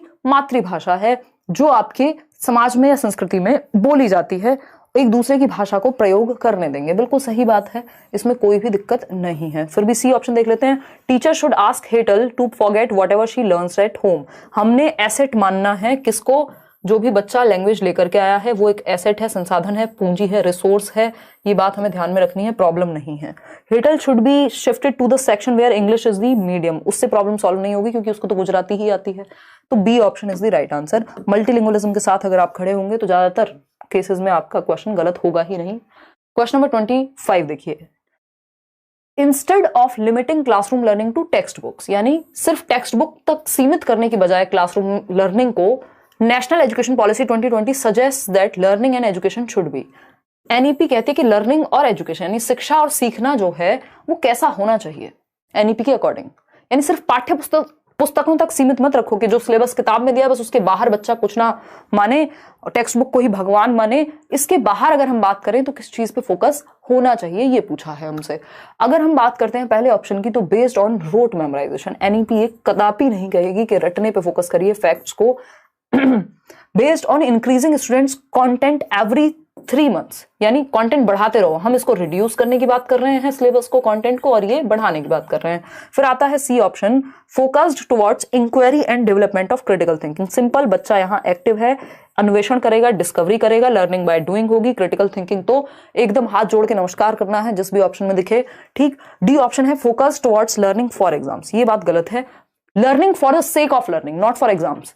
एग्जाम में अपने आप अच्छी हो जाएंगी चीजें। तो खोजबीन और समालोचनात्मक चिंतन, यानी बच्चे को अंततः एक्टिव रखना है ताकि वो जीवन में भी एक्टिव रहे और किसी काम आ पाए नेशन के भी। क्वेश्चन नंबर 26 देखिएगा, जवाब दीजिएगा फटाफट से, तब जाकर के हम बढ़ेंगे आगे। आलोची क्रेजी कह रहे हैं, नाम तो देखो खतरनाक। फर्स्ट वोट मेरा ही जा रहा है हर क्वेश्चन में। Ma'am you are the best teacher, CDP queen, thank you so much आलोशी, आप लोगों के सभी के प्यार के लिए बहुत बहुत धन्यवाद। मैं सारे मेल, सारे मैसेजेस, सारे इंस्टाग्राम डीएम या जो लोग मुझे टैग करते हैं सब नहीं देख पाती हूँ, बट ये बात आप बिल्कुल दिल से मान के चलिए कि मैं बहुत ही ब्लेस्ड फील करती हूँ आप लोगों की जो भी फीडबैक रहता है आप लोगों का या जो भी प्यार है। और इन केस किसी को, क्या बहुत सारे लोगों को, ज़्यादातर लोगों को रिप्लाई नहीं मिल पाता होगा, बट उस चीज़ को लेकर परेशान ना रहें। अभी भी मैं जितने कमेंट पढ़ पाती हूँ मैं कमेंट पढ़ती हूँ चैनल के, आप देखते होंगे आपको हार्ट मिलता है, लाइक होते हैं आपके कमेंट्स, तो ऐसा नहीं है वो किसी और को दे दिया कि भाई तुम पढ़ लो। मैं खुद से पढ़ने की कोशिश करती हूँ जितने भी आपके कमेंट्स होते हैं या फीडबैक अगर मैं ले पाती हूँ तो। देखिए लोग डी कह रहे हैं उत्तर, national education policy 2020 lays emphasis on, यानी राष्ट्रीय शिक्षा नीति किस पर बल देती है? बच्चे को एक्टिव रखने पे, बच्चे को भगवान बनाने पे, बस सिंपल बात। एग्जाम्स को भगवान नहीं बनाना है, बच्चे को बनाना है। रोट लर्निंग, अगेन ये तो है ही वाहियात चीज। प्रैक्टिस और ड्रिल को कई लोग पॉजिटिव मान लेते हैं जो कि गलत बात है ना। प्रैक्टिस और ड्रिल का मतलब है बार बार 2 एकम 2 2 दूनी 4 सेम चीज रिपीट कराते रहो, वो हर जगह काम नहीं आती। हम मीनिंगफुल लर्निंग पे बात कर रहे हैं आज के समय में, तो वहां रटने से ज्यादा समझने पे फोकस है, यानी कॉन्सेप्ट्स अगर क्लियर हैं तब जाकर के कहीं ड्रिल की बात आएगी, अदरवाइज नहीं आनी चाहिए। तो कॉन्सेप्चुअल अंडरस्टैंडिंग यानी संप्रत्यात्मक समझ, बच्चे के कॉन्सेप्ट्स बेहतर हों, कॉन्टेक्स्ट में सीखे, रियल लाइफ वाली चीजें सीखे। आगे बढ़ते हैं क्वेश्चन नंबर 27 पर। अब देखना इसमें कई लोग गलती कर देंगे, जबकि ये है क्वेश्चन आसान ही, इसमें कुछ ऐसा नहीं है जो बहुत मुश्किल हो। बताइएगा फटाफट से। दुर्गेश कुमार पटेल कह रहे हैं ma'am you are great, I have cracked the CG TET by your very helpful videos. Thank you so much Durgesh, ये चीज मुझे और ज्यादा अच्छा मोटिवेटेड फील कराती है कि आप लोग देश भर में अलग अलग एग्जाम्स देते हैं और वहां आपको पेडागोजी में हेल्प होती है। छत्तीसगढ़ टेट आपने क्लियर किया, अलग अलग जगह से मेल्स भी आते हैं, बहुत ही खुशी की बात है मेरे लिए, मतलब मैं शब्दों में व्यक्त नहीं कर सकती। थैंक यू सो मच, आप सभी का बहुत बहुत धन्यवाद। मेरी कोशिश ऐसे ही चलती रहेगी, अदरवाइज हमें 6 साल से ज़्यादा हो चुके हैं और अभी हम उस स्थिति में हैं कि हफ्ते में एक वीडियो भी आपको मिले तो इनफ है। बट ये आप लोगों का प्यार है जो चीज़ ये बना के रखते हैं कि हाँ यार डेली मिलेंगे, काम करेंगे, पढ़ाई करेंगे, जितना हो सके हेल्प होनी चाहिए आपकी। देखिए अगर हम बात कर रहे हैं ए ऑप्शन की, national education policy 2020 proposes inclusion of, किस चीज का इंक्लूजन? ग्रुप वर्क का। हाँ पॉजिटिव बात है, बच्चा एक्टिव होगा। Of group work and self assessment for assessment of children, पहला ही ऑप्शन पॉजिटिव लग रहा है। ग्रुप वर्क, यहां लिख के देख लीजिए, अगर कभी भी कंफ्यूज हो रहे हैं खुद से दिमाग में रख के देख लीजिए, पहले ऑप्शन को पहले की जगह और दूसरे ऑप्शन को दूसरे की जगह, सेल्फ असेसमेंट। ठीक है जी। अब बाकियों को रख के देखो, inclusion of projects for standard test, projects तक ठीक था, स्टैंडर्ड टेस्ट नहीं देना हमें। स्टैंडर्ड टेस्ट को आप क्या करें, इंक्लूड करें पोर्टफोलियोज के को असेसमेंट के लिए, तो ये स्टैंडर्ड टेस्ट गलत हो गया, पोर्टफोलियो फिर भी ठीक था। नॉर्म रेफरेंस और क्राइटेरियन रेफरेंस दोनों ही स्टैंडर्डाइज टेस्ट होते हैं, याद रखिएगा, ये मानकीकृत परीक्षण में आते हैं दोनों ही, तो ये तो फ्लेक्सिबिलिटी की बात ही ना करें यहाँ पे, तो ये तो दोनों ही गलत हो गए। एकमात्र सही और पॉजिटिव ऑप्शन है ए ऑप्शन, समूह कार्य। अभी इसको ऐसे देखते हैं, देखिएगा, राष्ट्रीय शिक्षा नीति 2020 बच्चों के मूल्यांकन के लिए समूह कार्य, बच्चा ग्रुप में काम करे, एक दूसरे से बहुत सारी स्किल्स सीखेंगे, एक दूसरे की भाषा सीखेंगे, और स्वयं आकलन यानी वो खुद को भी जज कर पाए। ऐसा नहीं है कि वो समझे ही ना कि उसकी गलती कहाँ है, कैसे वो खुद को इंप्रूव कर सकता है। अब आज आप पेपर की तैयारी कर रहे हैं, ऐसा तो नहीं है आपके घर आकर के मैं देख रही हूँ कॉपी अच्छा दिखाओ कितना ठीक हुआ, है ना, आप खुद ही समझते हैं। तो ये स्वयं आकलन सेल्फ असेसमेंट की स्किल होनी चाहिए। ग्रुप असेसमेंट की भी, ग्रुप वर्क क्या हो गया, वही पीयर असेसमेंट को ग्रुप वर्क कह रहे हैं हम यहाँ पे। ठीक, तो ए ऑप्शन ही एकमात्र पॉजिटिव उत्तर हुआ। ये नॉर्म और क्राइटेरियन क्या होता है, नॉर्म रेफरेंस, जिसको एनआरटी कहते हैं, एक बार देख लीजिएगा क्योंकि इस बार शायद पेपर में इन्होंने अलग से पूछा है, पहले भी आता था बट इतना नहीं। एनआरटी नॉर्म रेफरेंस टेस्ट और सीआरटी ये क्राइटेरियन रेफरेंस टेस्ट है। एनआरटी है जहां परसेंटेज यानी बाकी लोगों से आपका कंपैरिजन हो आपकी परफॉर्मेंस का, कि जिसका मेरिट में, अगर मेरिट गई है D+B की 167, तो अगर इससे कम मार्क्स हैं तो आप फेल ही माने जाएंगे, बेशक आप पास हो। ठीक, अगर मेरिट गई है, किसी जमाने में जाती थी 70-80 भी, तो फिर आप पास हो गए। उस जमाने के 70-80 नौकरी दिलाते थे, आज के 70-80 बेइज्जती दिलाएंगे सिर्फ। सीआरटी की अगर हम बात करें तो यहां पे आपको पता है, जैसे आपका सीटेट है, आपको पता है 60% मार्क्स आपके आ जाए, 90 मार्क्स आ गए, उसके बाद आपकी ईगो सेटिस्फाई करने के लिए हैं बाकी के मार्क्स। अभी के टाइम पे एटलीस्ट आप 1 महीने पहले तैयारी शुरू कर रहे हैं और आप ये सोच रहे नहीं 140 से कम तो चाहिए ही नहीं, इससे तो फेल ही हो जाऊं, वो वाला फिर तरीका गलत है। तो ये क्राइटेरिया है एक, जहां पे आपको 12th में 33% नंबर लाने होते हैं, ये क्राइटेरियन रेफरेंस्ड है। नॉर्म का मतलब है नॉर्म जो चल रहा है उसमें ऊपर आना है ना। तो ये केवीएस हो सकता है, D+ भी हो सकता है, यूपीएससी हो सकता है, जिनमें भी परसेंटेज की बात हो रही है, टॉपर की बात हो रही है। ठीक, तो सिंपल बात, नो बकवास। आगे बढ़ेंगे क्वेश्चन नंबर 28 पर। क्वेश्चन नंबर 28 देखिएगा, क्वेश्चन नंबर 28 देखिए और जवाब दीजिए। पैसे वाले भैया लोग मेरी बात भी मैम तक पहुंचा दो प्लीज, बिना पैसे के ही सुन लेंगी। एसएसटी और संस्कृत का भी कुछ करें प्लीज। हाँ बिल्कुल यार, जितने मैं कमेंट्स पढ़ पाती हूँ सभी के पढ़ने की कोशिश करती हूँ। एसएसटी और संस्कृत तो देखो मुझे उतनी नहीं आती कि मैं आपके साथ डिस्कस कर सकूँ, और एसएसटी टाइम कंज्यूमिंग है, तो एसएसटी के लिए तो आप सिर्फ एनसीईआरटीज पढ़ लीजिए या प्रीवियस ईयर पेपर कर लीजिए साथ में, बाकी सब्जेक्ट्स में आपकी हेल्प हो जाएगी। देखिएगा फटाफट से 10-12 सवाल और हैं।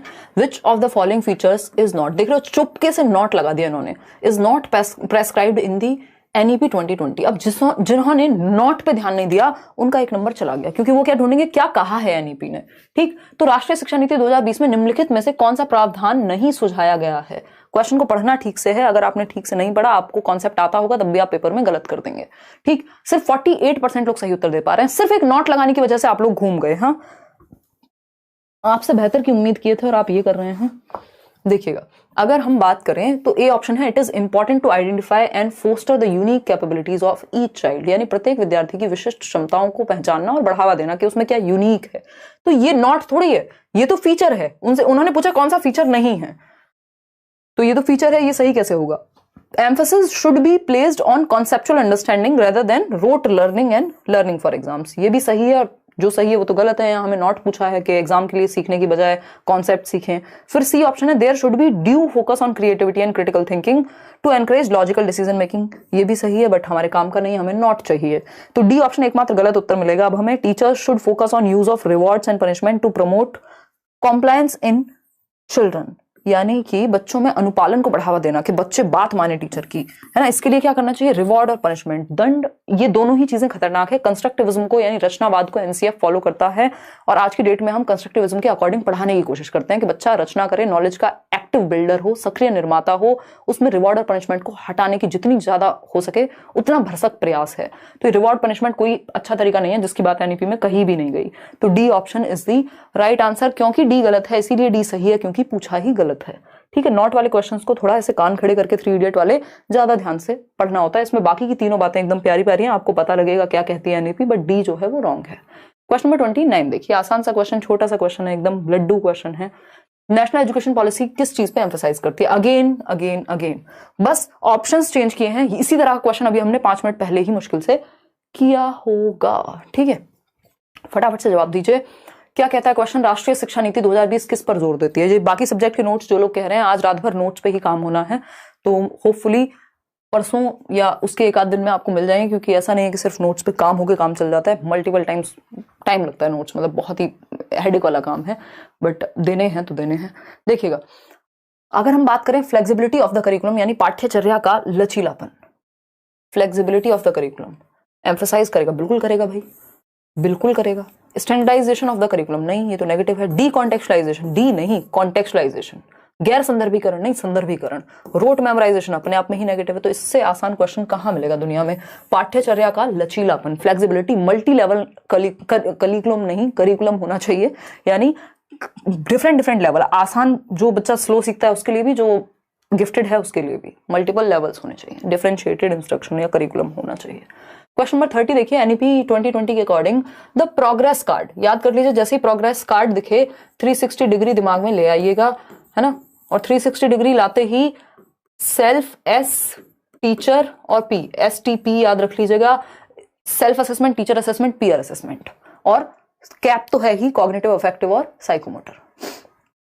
तो progress card of the students communicated to the parents would be, यानी नई शिक्षा नीति या राष्ट्रीय शिक्षा नीति 2020 के अनुसार विद्यार्थियों का रिपोर्ट कार्ड जो अभिभावकों को दिया जाएगा वह नॉर्म रेफरेंस टेस्टिंग पे बेस्ड होगा। ये स्टैंडर्डाइज्ड मानकीकृत परीक्षण का ही एक उदाहरण है, तो नॉर्म रेफरेंस, क्राइटेरियन रेफरेंस नहीं चाहिए अब हमें। ठीक, are reflection of relative performance of students in comparison to classmates, comparison नहीं कराना बच्चे का। Are reflection of the progress as well as the uniqueness, हाँ, बच्चे की प्रोग्रेस, बच्चे की प्रगति और उसके अंदर क्या काबिलियत है, उसमें क्या विशेष है, वो किस चीज में अच्छा कर सकता है, इस चीज पे फोकस करना है। तो डी ऑप्शन। दूसरों से कंपैरिजन की बजाय बच्चे में खुद में क्या विशेषताएं हैं उसको कैसे निखारना है, इस पे फोकस करना है। NEP 2020 recommends the study of classical languages, बहुत इंपॉर्टेंट है, शुरुआत में बताया था, अगर आपने देखा होगा शुरुआत का सेशन, मैंने आज शुरुआत में ही कुछ पॉइंट्स बताए थे एनईपी के, जिससे आपके लगभग सारे क्वेश्चन सॉल्व हो जाते हैं, मुश्किल से 5 या 10 मिनट आपके लिए होंगे। ठीक, तो उसको देख लीजिएगा जिन्होंने वो अभी तक नहीं देखा है, इनिशियली हमने आज बात की थी उस पर, आप लोग ए कह रहे हैं। चलिए, अगर नेशनल एजुकेशन पॉलिसी यानी राष्ट्रीय शिक्षा नीति 2020 में शास्त्रीय भाषाओं के अध्ययन की सिफारिश। हमने बात की थी क्लासिकल लैंग्वेजेस जो विलुप्त होती जा रही हैं, जिनके नेटिव स्पीकर्स कम होते जा रहे हैं, ठीक है। संस्कृत इसका एक उदाहरण है, मलयालम इसका एक उदाहरण हो सकती है, तेलुगु इसका एक उदाहरण हो सकती है, ठीक। तो क्लासिकल लैंग्वेजेस को कैसे रखें? A language within the 3 language formula. 3 language formula बात करता है, एक आपकी मदर टंग मातृभाषा कक्षा 5 तक, इंग्लिश, हिंदी या फिर मॉडर्न इंडियन लैंग्वेजेस जो 22 भाषाएं हमारे संविधान में हैं, ठीक है। तो 3 लैंग्वेज फॉर्मूला क्लासिकल लैंग्वेज की बात तो एज सच नहीं कर रहा। As a compulsory language, compulsory की तो बिल्कुल भी, यहाँ कोई लैंग्वेज कंपलसरी ऐसी तो बात यहाँ अभी तक हमने नहीं पढ़ी। एडिशनल ऑप्शन या सेकंड लैंग्वेज, सेकंड की भी बात नहीं हो रही। एन एडिशनल ऑप्शन, एक अतिरिक्त विकल्प के रूप में सभी लेवल पे आपके पास ऑप्शन हो कि आप संस्कृत या इस तरह की जो भाषाएं हैं क्लासिकल लैंग्वेजेस, उनको एक एडिशनल ऑप्शन के रूप में पढ़ सकें। C option is the right answer, है ना। क्लासिकल लैंग्वेज की बात हो रही है, समझ पा रहे हो बात को? गड़बड़ कर दी। चलिए आगे बढ़ेंगे। अगर ये क्लासिकल नहीं होता तो एक के साथ चले जाते, क्योंकि वो भी इंक्लूड कर ही लेता है अगर देखा जाए। क्वेश्चन नंबर 32 देखिए एक बार। नेशनल एजुकेशन पॉलिसी क्या प्रपोज करती है? फटाफट से आंसर दीजिए, क्या प्रस्ताव रखती है? 1 मिनट में उत्तर देंगे आप। अब इसको टेस्ट की तरह लीजिए, इतने क्वेश्चन हम आज कर चुके हैं कि इसके आगे वाले क्वेश्चन आप खुद से फटाफट निपटाते चले जाएं। पढ़िए और जवाब दीजिए। क्या प्रपोज करती है NEP? Children in primary grades should be taught in home और लैंग्वेज, लोकल लैंग्वेज। हाँ बिल्कुल सही बात है। प्राथमिक स्तर पर कक्षा 5 तक मदर टंग का ही हम प्रयोग कर रहे हैं, या लोकल लैंग्वेज, क्षेत्रीय भाषा, रीजनल लैंग्वेज। बी ऑप्शन है there should be 1 uniform language. 1 uniform से नहीं चलेगा, मल्टीपल लैंग्वेज, मल्टीलिंगुअल, बहुभाषिता की बात हो रही है। डिस्करेज करना है बाइलिंगुअल अप्रोच को। क्यों भाई? बाइलिंगुअल क्या, जितनी भाषाओं का प्रयोग हो सके उसको प्रोत्साहित ही करना है। Multilingualism should be heavily discouraged, discouraged नहीं, हतोत्साहित नहीं, प्रोत्साहित करना है ना। तो एक ऑप्शन है पॉजिटिव कि प्राइमरी क्लास में, प्राथमिक कक्षा में बच्चे की स्थानीय भाषा या घर की भाषा को बढ़ावा देना है, उसकी मातृभाषा को। A option is the right answer. Question number 33 देखिए और जवाब दीजिए। क्या पूछा है आपसे? पूछा है what should be the underlying principle for assessment according to NEP 2020, यानी क्या सिद्धांत होना चाहिए बच्चे को आकलन को करते समय, यानी आकलन के पीछे उद्देश्य क्या है, सिद्धांत क्या है। प्रीमैरिली रोट मेमोराइजेशन स्किल्स को चेक करना, रटने के कौशलों को चेक करना। रटने पे अगर आप अभी भी सही उत्तर दे रहे हैं तो फिर हमने सारी मेहनत बर्बाद कर दी। रटने से दूर भागना है, नेगेटिव वर्ड है। Encouraging learning of content only, again सिर्फ कंटेंट के रट्टे लगवाने हैं, ये भी नेगेटिव वर्ड है। Optimizing learning and development for all students, यानी सभी विद्यार्थियों के लिए उनका सीखना और विकास का अनुकूलन करना, यानी ऑप्टिमाइज कर सकें हम, बेहतर बना सकें लर्निंग को, कॉन्ड्यूसिव बना सकें और डेवलपमेंट सभी बच्चों का हो सके। ये बात एकदम पॉजिटिव है, बच्चे के पक्ष में है। डी ऑप्शन है assessing students only into the cognitive domains. Again आप सिर्फ एंड ऑफ एग्जामिनेशन में सिर्फ कॉग्निटिव डोमेन का ध्यान रखें, नहीं, सभी पक्षों का ध्यान रखना है, ऐसी कोई रिकमेंडेशन नहीं है। तो C option is the right answer. आगे बढ़ेंगे क्वेश्चन नंबर 34 पर। देखिएगा, जवाब दीजिएगा। ये क्वेश्चन हम पहले भी कर चुके हैं किसी सेशन में, ध्यान से जवाब दीजिएगा। विच of the following is the latest legislation passed by the Indian parliament for people with disability, यानी कौन सी लेजिस्लेशन है, कौन सा एक एक्ट है जो रिसेंटली पास हुआ है भारतीय संसद में दिव्यांग व्यक्तियों के लिए, बताइएगा। इसमें थोड़ा सा कॉन्फ्लिक्ट है इस क्वेश्चन में, आप जवाब दीजिए फिर मैं इस पर चर्चा करूंगी। देखिएगा,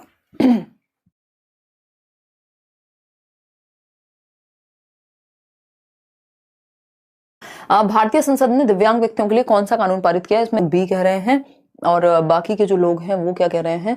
सी कह रहे हैं। और ये ऐसे भी लोग हैं जो ए और डी भी दे रहे हैं, जो हो ही नहीं सकता। नेशनल एजुकेशन पॉलिसी डिसेबल्ड लोगों के लिए आई है, कैसी बातें कर रहे हो? राइट टू एजुकेशन एक्ट सभी के लिए है वो, फिर ठीक। तो persons with disabilities equal opportunities protection of rights and full participation act, यानी निःशक्त व्यक्ति समान अवसर अधिकार संरक्षण और पूर्ण भागीदारी अधिनियम, ठीक है, ज्यादा कॉम्प्रिहेंसिव है।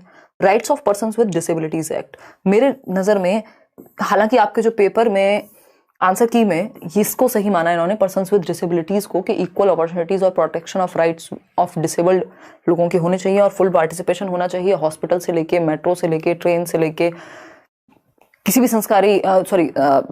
सरकारी संस्था में अगर बच्चे जा रहे हैं या कोई भी व्यक्ति जो डिसेबल्ड है उसको फ्री एक्सेस होना चाहिए।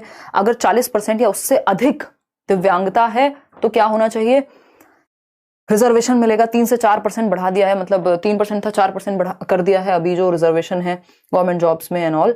तो ये सारी बातें सही है, बट ये आरपीडब्ल्यूडी एक्ट में बातें हुई हैं, जो right of persons with disabilities act है 2016 वाला, लेकिन इन्होंने यहाँ ईयर ही मेंशन नहीं किया है, तो इस चक्कर में ये लोग खेल चुके हैं यहाँ पे। अदरवाइज ये पीडब्ल्यूडी एक्ट हुआ जो 1995 में आया था, ठीक है ना। तो आंसर आपका जो आपका पेपर है ये माना गया है, बट मुझे लगता है कि नेक्स्ट टाइम ऐसा नहीं होना चाहिए। ये जस्ट कॉम्प्रिहेंसिव है इसलिए मान लिया है। आंसर इसका सी सही होना चाहिए, तो सी को आप मार्क करके रखेंगे। दोनों में से कोई भी ये पेपर के ऊपर है।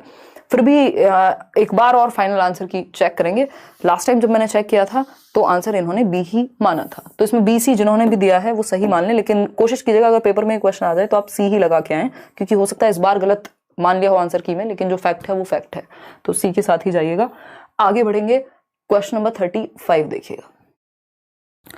क्वेश्चन नंबर 35, बेसिकली ये जो सी वाला ऑप्शन था वो अपने आप में कॉम्प्रिहेंसिव तो दिया है इन्होंने, पीडब्ल्यूडी एक्ट 1995 में आया था, लेकिन ये लेटेस्ट नहीं है। हालांकि इन्होंने ईयर ही मेंशन नहीं किया, उस केस में ये मान सकते हैं बी को भी सही, ठीक है ना। तो यहाँ पे सिर्फ 7 डिसेबिलिटीज होती थी, 7 दिव्यांगताएं थी, और इसमें विजुअली इम्पेयर्ड लोग थे, लोकोमोटर डिसेबिलिटी थी, चलने फिरने में दिक्कत एंड ऑल। आरपीडब्ल्यूडी एक्ट को लाया गया right of persons with disabilities 2016 में, और ये सोशल जस्टिस की जो मिनिस्ट्री होती है उसके अंडर आया। 21 डिसेबिलिटीज आई, यानी नई 14 डिसेबिलिटीज, 14 दिव्यांगताएं ऐड हुई, जिसमें ड्वार्फिज्म, बोनापन, एसिड अटैक विक्टिम्स को शामिल किया गया।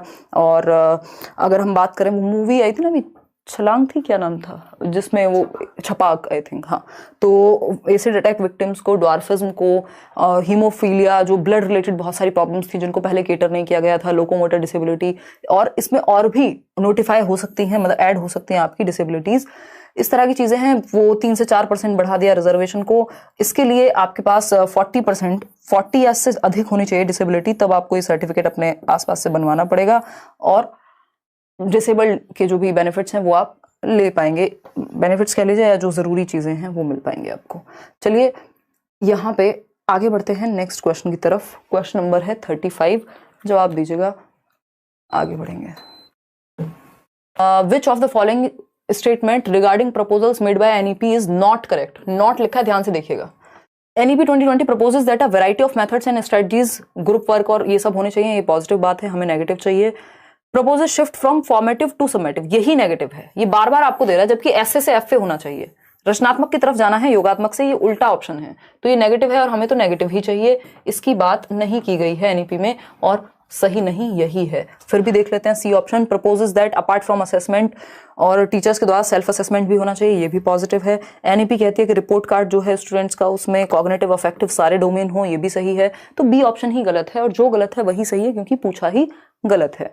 तो इस बार आप लोगों ने कमाल कर दिया कि गलती नहीं। इक्विटी और इक्वालिटी की बात हो रही है, किसी और दिन करेंगे जब हम मैराथन सेशन करेंगे। वैसे मैं थोड़ा सा बता देती हूँ। इक्वालिटी है कि आप बराबर की अपॉर्चुनिटीज दे रहे हैं किसी भी चीज के लिए, किन्हीं भी दो व्यक्तियों को।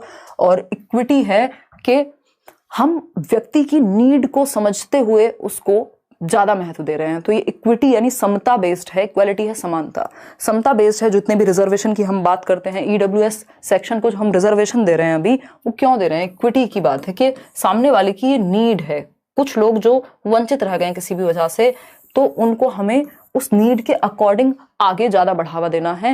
इक्वालिटी की बात तो तब होती है ना जब मैं और आप दोनों 5-5 फीट के लोग हैं, ठीक, और हम कहें कि ठीक है चलो साथ दौड़ लगाते हैं, या फिर हमारी क्षमताएं समान हैं, ठीक। लेकिन अगर किसी को दबा करके पहले से ही रखा गया है, या कुछ समस्याएं रही हैं, महिलाओं के लिए रिजर्वेशन की जो बात है बिहार में, या मेट्रो ट्रेन में भी अगर हम कोच जो है आपके फर्स्ट डब्बा जो है वो फीमेल्स के लिए रिजर्व है, उसके रीजंस हैं, है ना। या हम सीट्स भी रिजर्व रखते हैं, उसके रीजंस हैं। उसके रीजंस हैं, हो सकता है कोई महिला प्रेग्नेंट हो, छेड़छाड़ की बातें ज्यादा होती हैं, तो वहां पे हम इक्विटी का प्रयोग करते हैं, ठीक है।